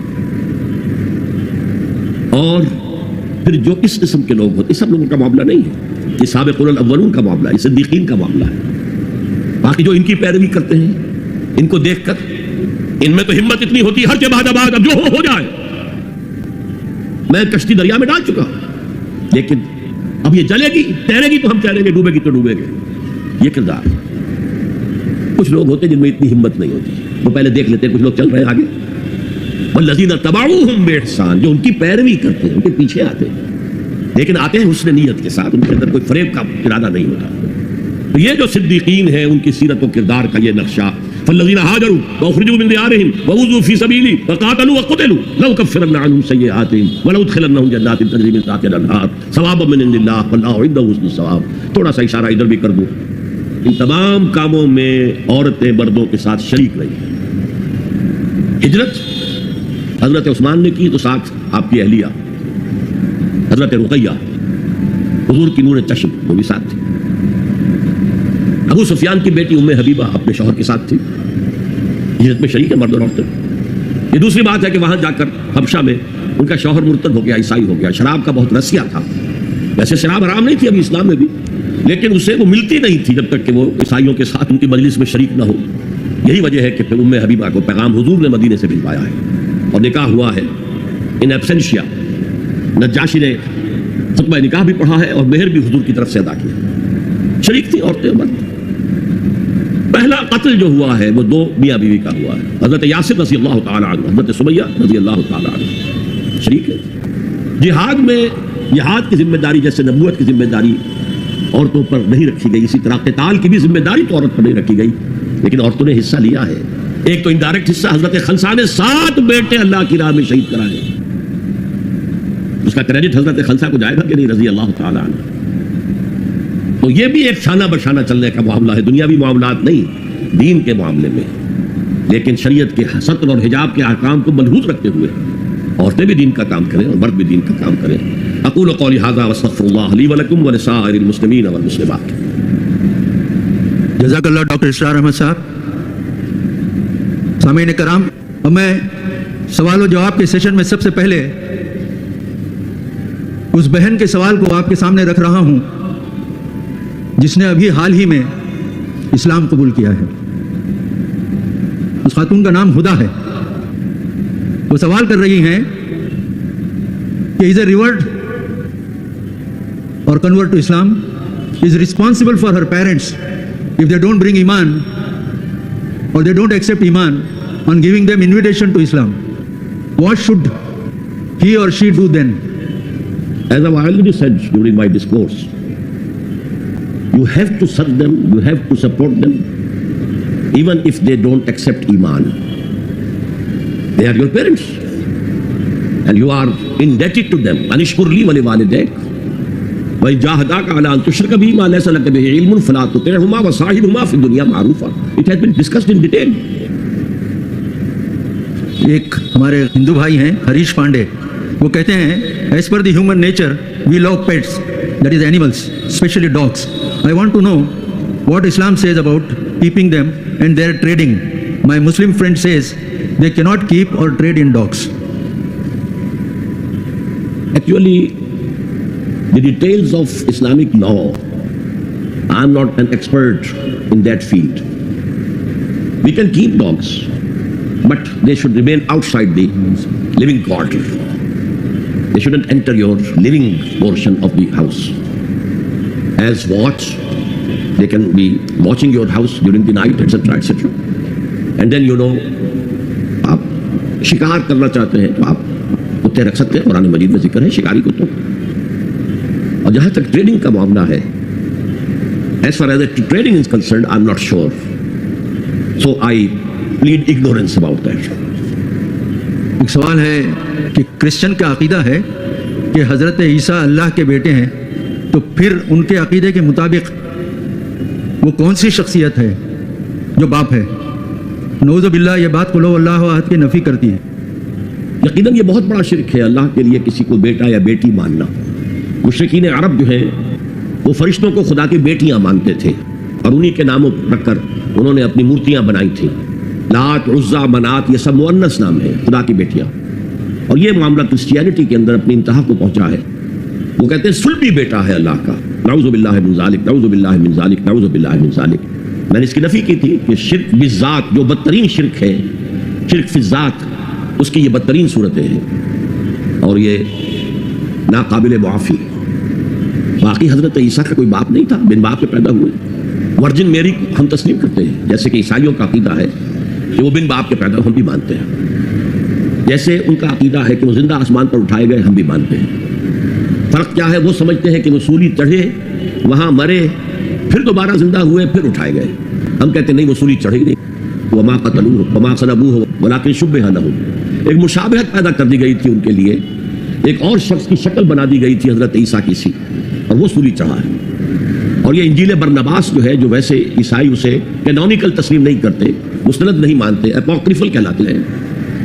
انجیلیں اور ہیں, ان میں سے ایک ایونجیلیم برنباس کی انجیل ہے, اس میں یہ بات واضح کی گئی کہ حضرت عیسیٰ کے حواریوں میں سے جس نے غداری کی تھی اور مخبری کر کے پکڑوانے کی کوشش کی تھی, اس کی شکل بدل دی گئی تھی اور وہ سولی چڑھا ہے. باقی سیکنڈ کمنگ آف جیسس عیسائی بھی مانتے ہیں, ہم بھی مانتے ہیں. تو اس اعتبار سے حضرت مسیح کی شخصیت کے بارے میں ان کے میریکلز ہم بھی مانتے ہیں, قرآن بھی تسلیم کرتا ہے, ہمارا ان کا بہت قرب ہے. لیکن خدا کا بیٹا ماننا یہ بدترین شرک ہے, اور سولی پر چڑھ جانا ان کا, یہ ہم کسی صورت تسلیم نہیں کر سکتے.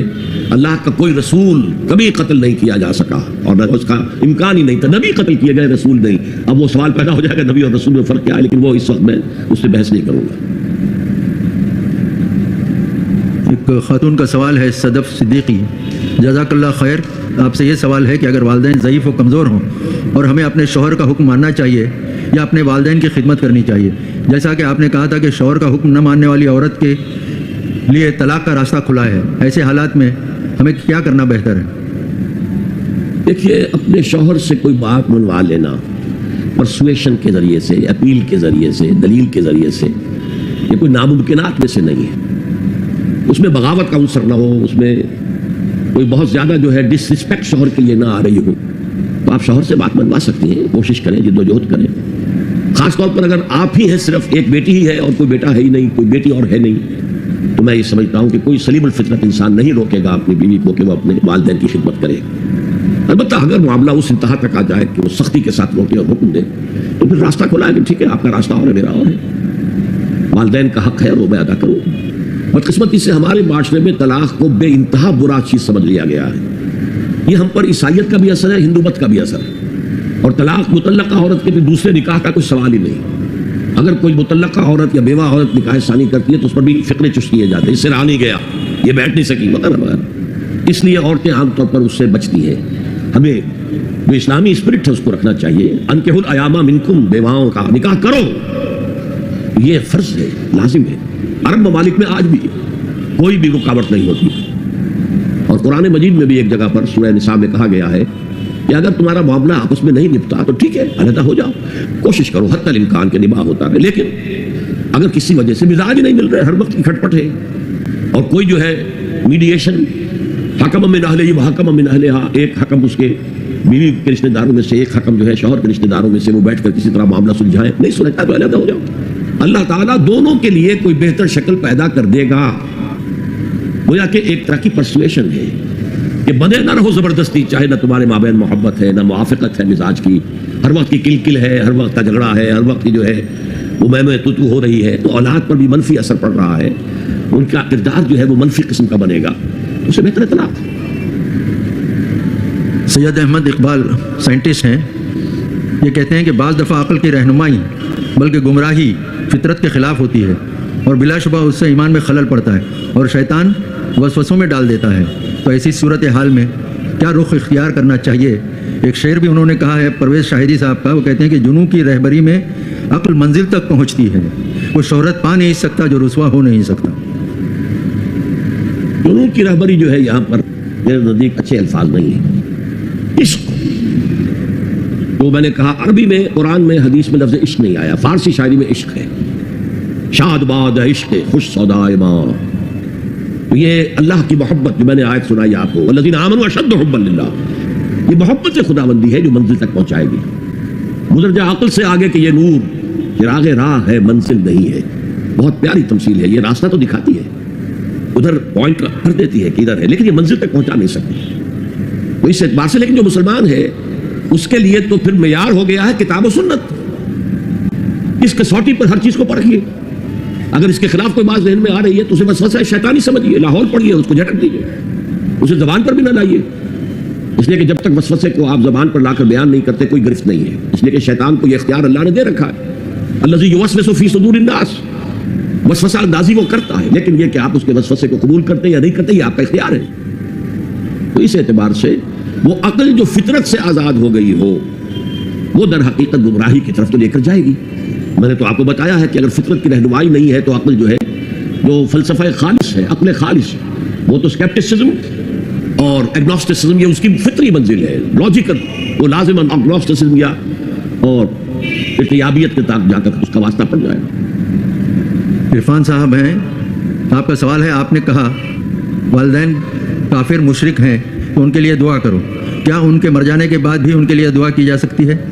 نہیں، میں نے یہ نہیں کہا کہ اگر والدین کافر اور مشرک ہے تو ان کے لیے دعا کرو، دعا کی اجازت نہیں ہے، ان کی خدمت دنیا میں کرو، دنیا میں ان کی ضرورتیں اگر ہیں تو وہ پوری کرو، ان کی خدمت کرو، یہ تو ہے صاحبہما فی الدنیا معروفہ، دنیا میں ان کے ساتھ بھلے طریقے پر رہو، معروف انداز میں رہو، لیکن ان کے لیے مغفرت کی دعا آپ نہیں کر سکتے۔ ابھی زندہ ہیں تو ان کے لیے ہدایت کی دعا کیجیے، اللہم اہدہما، اے اللہ ان دونوں کو ہدایت دے، اس کی دعا کیجیے، لیکن یہ کہ ان کے لیے مغفرت کی دعا آپ نہیں مان سکتے۔ محمد فاروق عثمان صاحب پیشے سے ملازمت کرتے ہیں، آپ نے فرمایا کہ لقمان ایک ایسے شخص کی مثال ہے جس تک کوئی شریعت نہیں پہنچی، پھر نماز قائم رکھنے کی وصیت کیسے فرمائی؟ یہ تو میں اپنے خطاب میں بیان کر چکا ہوں کہ نماز سے مراد آپ اپنی نماز نہ سمجھیے، اللہ کو پہچان لیا، اس کی توحید کو پہچان لیا، اب اللہ کو ایک دفعہ پہچان لینا مان لینا کافی نہیں ہے، اس کے ساتھ ایک مسلسل ذہنی اور قلبی تعلق قائم رکھنا ضروری ہے، جس کو ہم ذکر کہتے ہیں۔ اس ذکر کی کوئی شکل نماز، جیسے کہ یہودیوں میں نماز کی کوئی اور شکل تھی، شریعتوں کے اندر بھی نماز کی مختلف شکلیں نہیں ہیں، انہوں نے کوئی اور نماز کو بھی اپنے طور پر اختیار کی ہوگی اللہ سے مکالمے کے لیے، مخاطبے کے لیے اور دعا کے لیے، اس لیے کہ آپ دیکھتے ہیں کہ نماز جو ہے اس کا سب سے بڑا حصہ جو سورہ فاتحہ ہے وہ دعا ہی تو ہے، پہلے اللہ کی حمد و ثنا ہے، اور حضور نے فرمایا ہے جب اللہ سے دعا کرو تو پہلے اس کی حمد و ثنا کرو، پھر مجھ پر درود بھیجو، پھر جو گزارش ہے وہ پیش کرو۔ تو اس اعتبار سے کوئی نظام ان کا ہوگا، اپنا تجویز کرنا ہوگا کہ لو لگانے کے لیے اس طریقے سے اس نماز کو قائم رکھا جائے۔ باقی میں نے تو سارے دلائل دے دیے آپ کے سامنے، اگر وہ کسی نبی کے پیرو ہوتے تو نبی کی سنت کو پکڑنے کی بھی تو وہ وصیت کرتے، کسی کتاب کو مضبوطی سے تھامنے کی بھی وصیت تو کرتے۔ باقی اس پورے رکوع میں ایسی کوئی شے نہیں ہے کہ جو نبوت کے ذریعے سے ہی معلوم ہو سکتی ہے، عقل کے ذریعے نہیں، صرف یہ کہ جزا و سزا ہوگا، اعمال ضائع نہیں ہوگے، کیا ہوگا جنت میں، کیا ہوگا دوزخ میں، کیا ہوگا حشر کے دن، کیا ہوگا، یہ تو حضور نے بتایا تو ہمیں معلوم ہے نا، تو یہ ذہن میں رکھیں۔ عبد الرحمن قاضی صاحب ہیں، وہ پوچھ رہے ہیں کہ سگی ماں کا حق تو سمجھ میں آتا ہے مگر سوتیلی ماں کا کیا حق ہے ہم پر، برائے کرم قرآن کی روشنی میں سمجھائیں۔ سوتیلی ماں بھی ماں کے حق میں ہے، یہ ضرور ہے کہ فرق تو رہے گا فطری طور پر، لیکن ماں ہے وہ، اور اس کے ساتھ بھی حسن سلوک ہونا چاہیے۔ کوئی اسٹوڈنٹ ہیں جنہوں نے اپنا نام نہیں بتایا، کہتے ہیں کہ زمین پر اکڑ کر چلنے سے کیا مراد ہے، دینوی اور دنیاوی مثال سے رہبری فرمائیں۔ اکڑ کا چلنا کون نہیں جانتا، گردن اٹھا کر، اس کے آپ سورہ بنی اسرائیل میں کہتے ہیں کتنی گردن اٹھا لو تم اوپر اور کتنا ہی اوپر ترا چڑھا لو، ہمارے پہاڑوں کے برابر تو نہیں ہو سکتی۔ مختلف طریقوں سے ان کو اس پہ ناپسندیدگی کا اظہار کیا۔ تکبر جو ہے ظاہر بات ہے، اکڑ کر چلنے والا متکبر ہے، اور تکبر وہ شے ہے کہ فرمایا حضور نے صلی اللہ علیہ وسلم لن يدخل الجنت من كان في قلبه مثقال حبۃ من کبر، جنت میں وہ شخص داخل نہیں ہو سکے گا جس کے دل میں ایک دانے کے برابر بھی ہم وزن بھی کبر ہے۔ اللہ فرماتا ہے کبر و ردائی، یہ تو میری چادر ہے، یہ لباس مجھے راست آتا ہے، یہ جامہ تکبر کا، اس لیے کہ اللہ کا نام ہے المتکبر، الملک القدوس السلام المومن المہیمن العزیز الجبار المتکبر۔ حالانکہ انسان کے لیے متکبر ہونا بہت بڑی برائی ہے، لیکن یہ جامہ اللہ کو زیب دیتا ہے، انسان کو نہیں۔ تواضع ہونی چاہیے، جیسے شیخ سعدی کہتے ہیں کہ درخت پہ جب پھل آ جاتا ہے تو شاخیں جھک جاتی ہیں، اسی طرح اگر اللہ نے تمہیں کوئی نیکیوں کی توفیق دی ہے یا علم حاصل کرنے کی توفیق دی ہے تو تمہیں جھک جانا چاہیے، لوگوں کے سامنے تواضع کے ساتھ پیش آنا چاہیے، نہ یہ کہ ان سے نفرت کرو، ان کی تحقیر کرو اور اپنے آپ کو کوئی بڑی شے سمجھو۔ مشتاق احمد صاحب ملازمت پیشہ ہیں، آپ کا سوال ہے کہ شرک کو چھوڑ کر میری ذات سے دانستہ یا غیر دانستہ لغزشیں ہوتی رہتی ہیں جس کا براہ راست فوری اثر میری روزی روٹی پر ہوتا ہے، توبہ کرتا ہوں، نادم ہوتا ہوں، ضمیر بھی ملامت کرتا ہے، لیکن پھر گناہ کی کشش شجر ممنوعہ کو چھوڑے بغیر نہیں رہ سکتی۔ کیا انسان اس حد تک کمزور ہے؟ تدارک کیا کرنا چاہیے؟ تدارک کیا ہوگا؟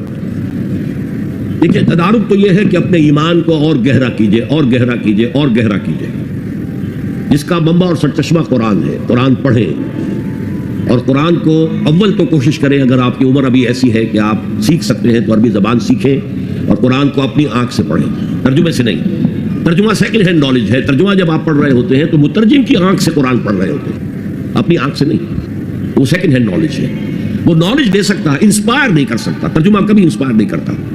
تو ایمان جو پیدا ہوتا ہے وہ قرآن کو سمجھ کر پڑھنے سے ہے، اس ایمان کی کمزوری کی وجہ سے ایسا ہو جاتا۔ اچھا یہ بھی ہے کہ بعض طبائع جیسے کوئی جسمانی طور پر بہت قوی ہے، بعض جو کمزور ہیں پیدا ہی لاغر ہوتے ہیں اور پھر ساری عمر لاغر رہتے ہیں، ایسے ہی اندر سے انسان کے اندر جو قوت ارادی ہے وہ بھی بعض کی مضبوط ہوتی ہے، جو فیصلہ کر لیا ڈٹ گئے، بعض کی قوت ارادی اتنی مضبوط نہیں ہوتی۔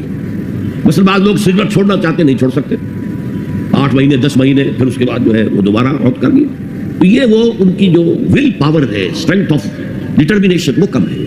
تو اللہ نے ان کے لیے بھی فرمایا ہے توابون خطاؤون کل بنی آدم خطاؤون، اور خیر الخطائین التوابون، تمام انسان انتہائی خطا کار ہیں، ان خطا کاروں میں وہ ہیں جو توبہ بہت کرتے ہیں۔ اور ایسی حدیث سے موجود ہے کہ جس وقت آپ نے توبہ کی، ایک دفعہ اس عمل کو چھوڑنا لازم ہے، اس وقت یہ ارادہ ہونا چاہیے کہ اب دوبارہ نہیں کروں گا، اس وقت دل کے اندر جو ہے پشیمانی ہونی چاہیے۔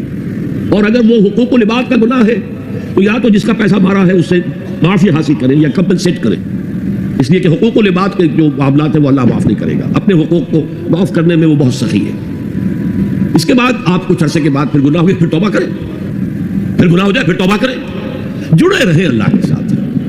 میں اس کی مثال دیا کرتا ہوں، کسی بچے کو ماں مار رہی ہے، وہ بچہ ماں ہی سے لپٹ رہا ہے، اسی طریقے سے اللہ سے لپٹے رہو اور سمجھو کہ ہاں یہ مجھ سے گناہ ہو رہا ہے، پھر دوبارہ، تو اس لیے کوئی حرج نہیں ہے۔ اگر آپ کی قوت ارادی کمزور ہے تو اللہ تعالیٰ جو ہے آپ کی جو بھی قوت اس نے آپ کو رکھی ہے، آپ کے جینز میں کوئی کمزوری ہے تو میں بیان کر چکا ہوں کہ جو شاکلہ انسان کا ہے قل کل یعمل علی شاکلتہ، یہ وہ جینز کے ذریعے سے بنتا ہے اور ماحول کی وجہ سے بنتا ہے، لہذا اس کے اندر اندر ہی آپ عمل کر سکتے ہیں۔ تو اللہ تعالیٰ جانتا ہے اور ہر ایک سے وہ اس کی وسعت کے مطابق حساب لے گا، لا یکلف اللہ نفسا الا وسعها۔ کیا کہا یا لکھا جائے؟ لقمان علیہ السلام، لقمان رضی اللہ عنہ، لقمان رحمۃ اللہ، لقمان علیہ الرحمہ، لقمان صاحب۔ میرا یہ خیال ہے کہ لقمان رحمۃ اللہ علیہ، اس لیے کہ رضی اللہ تعالی عنہ یہ صرف صحابہ کے لیے مختص ہے، علیہ السلام صرف انبیاء کے لیے مختص ہے، صلی اللہ علیہ وسلم صرف حضور کے لیے، کسی دوسرے نبی کے لیے بھی نہیں۔ حالانکہ اللہ کہتا ہے هو الذی یصلی علیکم وملائکتہ، تم پر بھی اہل ایمان اللہ تعالیٰ صلاۃ بھیجتا ہے، لیکن نہیں، ہم نہیں کہہ سکتے کسی کو۔ تو میرا بھی طرز عمل یہی ہے، یہ جو ہے اس کے اندر حفظ مراتب جو ہے، اگر حفظ مراتب نہ کنی زندگی، تو یہ مراتب کا جو ہے اس کے درمیان فرق کا محفوظ رکھنا ضروری ہے۔ محمد فاروق عثمان پیشے سے ملازمت کرتے ہیں، آپ نے فرمایا کہ حضور صلی اللہ علیہ وسلم یقین کی تلاش میں تھے اور وہ غار حرا میں اسی کی تلاش میں گئے تھے۔ آپ نے یہ بھی فرمایا کہ نبی پیدائشی نبی ہوتا ہے، تو کیا نبوت بغیر یقین کے بھی ہو سکتی ہے؟ نبی جو پیدائشی نبی ہوتا ہے وہ پوٹینشل ایمان ہے جو اس کے اندر اس وقت ہے، اور روح نبی جو ہے وہ تو اس وقت بھی نبوت سے متصف ہے، لیکن اس ایمان کا ظہور پھر ہوتا ہے تو ہم کہتے ہیں کہ وحی کا آغاز ہوا تو اس نبوت کا ظہور ہو گیا، اس سے پہلے وہ نبوت چھپی ہوئی تھی۔ اور یہ قرآن مجید میں سورہ شورى کی لاسٹ بٹ 1 آیت ہے، وَكَذَلِكَ أَوْحَيْنَا إِلَيْكَ رُوحًا مِّنْ أَمْرِنَا مَا كُنْتَ تَدْرِي مَا الْكِتَابُ وَلَا الْإِيمَانُ وَلَكِنْ جَعَلْنَاهُ نُورًا نَهْدِي بِهِ مَن نَّشَاءُ مِنْ عِبَادِنَا وَإِنَّكَ لَتَهْدِي إِلَىٰ صِرَاطٍ مُّسْتَقِيمٍ۔ اے نبی، اسی طرح ہم نے آپ کی طرف اپنے امر کی ایک روح جو ہے وحی کی ہے، یعنی قرآن عالم امر کی شے، وحی عالم امر کی شے ہے، انسانی ارواح عالم امر کی شے ہے، فرشتے۔ اور جگر مراد آبادی کا ایک شعر جو ہے مجھے بہت پسند ہے، نغمہ وہی ہے نغمہ کہ جس کو روح سنے اور روح سنائے۔ روح محمدی نے یہ نغمہ وہی سنا ہے، سنانے والا کون ہے؟ الروح القدس، الروح الامین۔ تو نغمہ وہی ہے نغمہ کہ جس کو روح سنے اور روح سنائے۔ تو اس اعتبار سے قرآن میں کہا گیا کہ اس کے آنے سے پہلے آپ نہیں جانتے تھے کہ ایمان کیا ہے اور کتاب کیا ہے، بلکہ ہم نے اس کو نور بنا کر آپ پر نازل کیا ہے۔ قرآن کے نور سے پھر وہ ایمان اور کتاب شریعت کا علم آپ کو حاصل ہوا، اور اب آپ تمام دنیا کی ہدایت کا ذریعہ بن جائیں گے۔ یہ اس میں علماء کہتے ہیں کہ علم جو تھا وہاں پر وہ کلی جو ہے ایمان نہیں تھا، اصولی ایمان موجود تھا، تفصیلی ایمان موجود نہیں تھا حضور کے۔ میں اسے کہتا ہوں پوٹینشل ایمان تھا، اس پوٹینشل ایمان کو ایکچوئل ایمان جو ہے وہ قرآن نے آ کے بڑھایا۔ منا سوریا وہ کہتے ہیں کہ کیا اسلام عورتوں کو مسجد میں جا کر نماز پڑھنے کی اجازت دیتا ہے؟ اجازت تو یقیناً کوئی شخص بھی منسوخ نہیں کر سکتا، وہ حضور کی طرف سے اجازت تھی، لیکن یہ ہے کہ یہ حدیثیں موجود ہیں کہ عورت کی نماز اپنے گھر میں افضل ہے مسجد کی نماز سے۔ عورت کی گھر میں نماز افضل ہے، گھر کے صحن سے بہتر ہے دالان میں، دالان سے بہتر ہے کمرے میں، کمرے سے بہتر ہے اس کی کوٹڑی میں جو سائیڈ میں کوئی ہو، اس لیے کہ عورت اسلام کے نزدیک مستور ہے، مستورات ہم کہتے ہیں، چھپا کر رکھی جانے والی چیز ہے۔ یہ تعلیمات تو ہے، لیکن یہ کہ کوئی پابندی، کوئی اس کی حرمت جو ہے وہ میرے نزدیک ثابت نہیں ہے۔ ایک راجیش ہے کمپیوٹر انجینئر، وہ کہتے ہیں میرے والد کو آج کئی سال ہوئے اسلام قبول کیے ہوئے، مگر وہ گھر کا بالکل خیال نہیں رکھتے۔ میری بہن شادی کی عمر تک پہنچ گئی ہے، کیا اسلام یہی ہے کہ اسلام قبول کر لینے کے باوجود گھر والوں کو بھول جائیں؟ یعنی گھر والوں نے ان کے ساتھ اسلام قبول نہیں کیا ہے، وہ اپنے ہندو مذہب پر قائم ہیں۔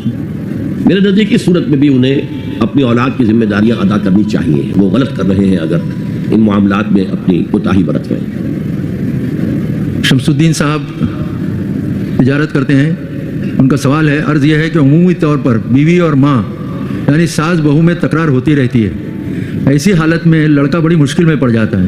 ایسی حالت میں ان دونوں کے درمیان میں لڑکا کس طرح دونوں کے حقوق ادا کریں؟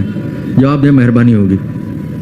اصل میں بے شمار سچویشنز ہوتی ہیں مختلف، کوئی ایک بات نہیں ہوتی ہے، اس لیے اس الجھن کا کوئی ایک حل نہیں دیا جا سکتا۔ حتی الامکان انسان اپنی کوشش جاری رکھے کہ نہ بیوی کے حقوق جو ہیں وہ ضائع ہوں اور نہ والدہ کے حقوق ضائع ہوں۔ اس میں میرے نزدیک سب سے زیادہ اہم بات وہ ہے جو میں نے اپنے تقریر کے دوران کہی، والدین کو ٹائم دیا جائے، ماں کے پاس بیٹھا جائے، ماں کی باتیں سنی جائیں۔ یہ جو ایک محبت کی پیاس پیدا ہو جاتی ہے وہ ہے در حقیقت جو فساد کی جڑ ہے۔ اگر جیسا کہ میں نے کہا تھا بوڑھے والدین کو محض دیکھنا، محبت بھری نگاہ سے دیکھنا، یہ بھی عبادت ہے۔ یہ کمی ہماری طرف سے ہو جاتی ہے، ہماری ساری توجہ جو ہے وہ اپنی بیوی اپنی اولاد پر مرکوز ہو جاتی ہے، والدین کو ہم اگنور کر دیتے ہیں، بس کھانا پینا ان کا ہے، چل رہا ہے، بس ٹھیک ہے، اور کیا ہے۔ لیکن نہیں، وہ پیاس جو آج مغرب میں والدین بوڑھے اولڈ ہاؤسز میں لے جا کے ڈال دیا، ٹھیک ہے یہ فریج بھرا ہوا ہے، کھایا کرو پیا کرو، یہ ٹیلی ویژن لگا ہوا دیکھا کرو، ہماری شکلیں نظر نہیں آئیں گی۔ ترستے رہتے ہیں اپنی اولاد کو دیکھنے کے لیے۔ اب سے کچھ پہلے تک تو کم سے کم یہ تھا کرسمس کے لیے منتظر رہتے تھے، کرسمس پر تم کو آ جائے گا نا بیٹا بیٹی، وہ شکل دیکھا جائے گا۔ اب تو کرسمس پر بھی نہیں آتے، باقی اپنے ساتھ گھر میں رکھنا، توبہ توبہ، اس کا تو سوال ہی پیدا نہیں ہوتا۔ ہماری فریڈم کے اندر خامخواہ رکاوٹ ڈالتے ہیں۔ اس میں جو سخت پیاس ہے وہاں کی بوڑھے لوگوں کے اندر، اس کا آپ اندازہ نہیں کر سکتے۔ اسی کے ساتھ اس جلسے کے اختتام کا اعلان کیا جاتا ہے، سبحانک و بحمدک نستغفرک و نتوب الیک۔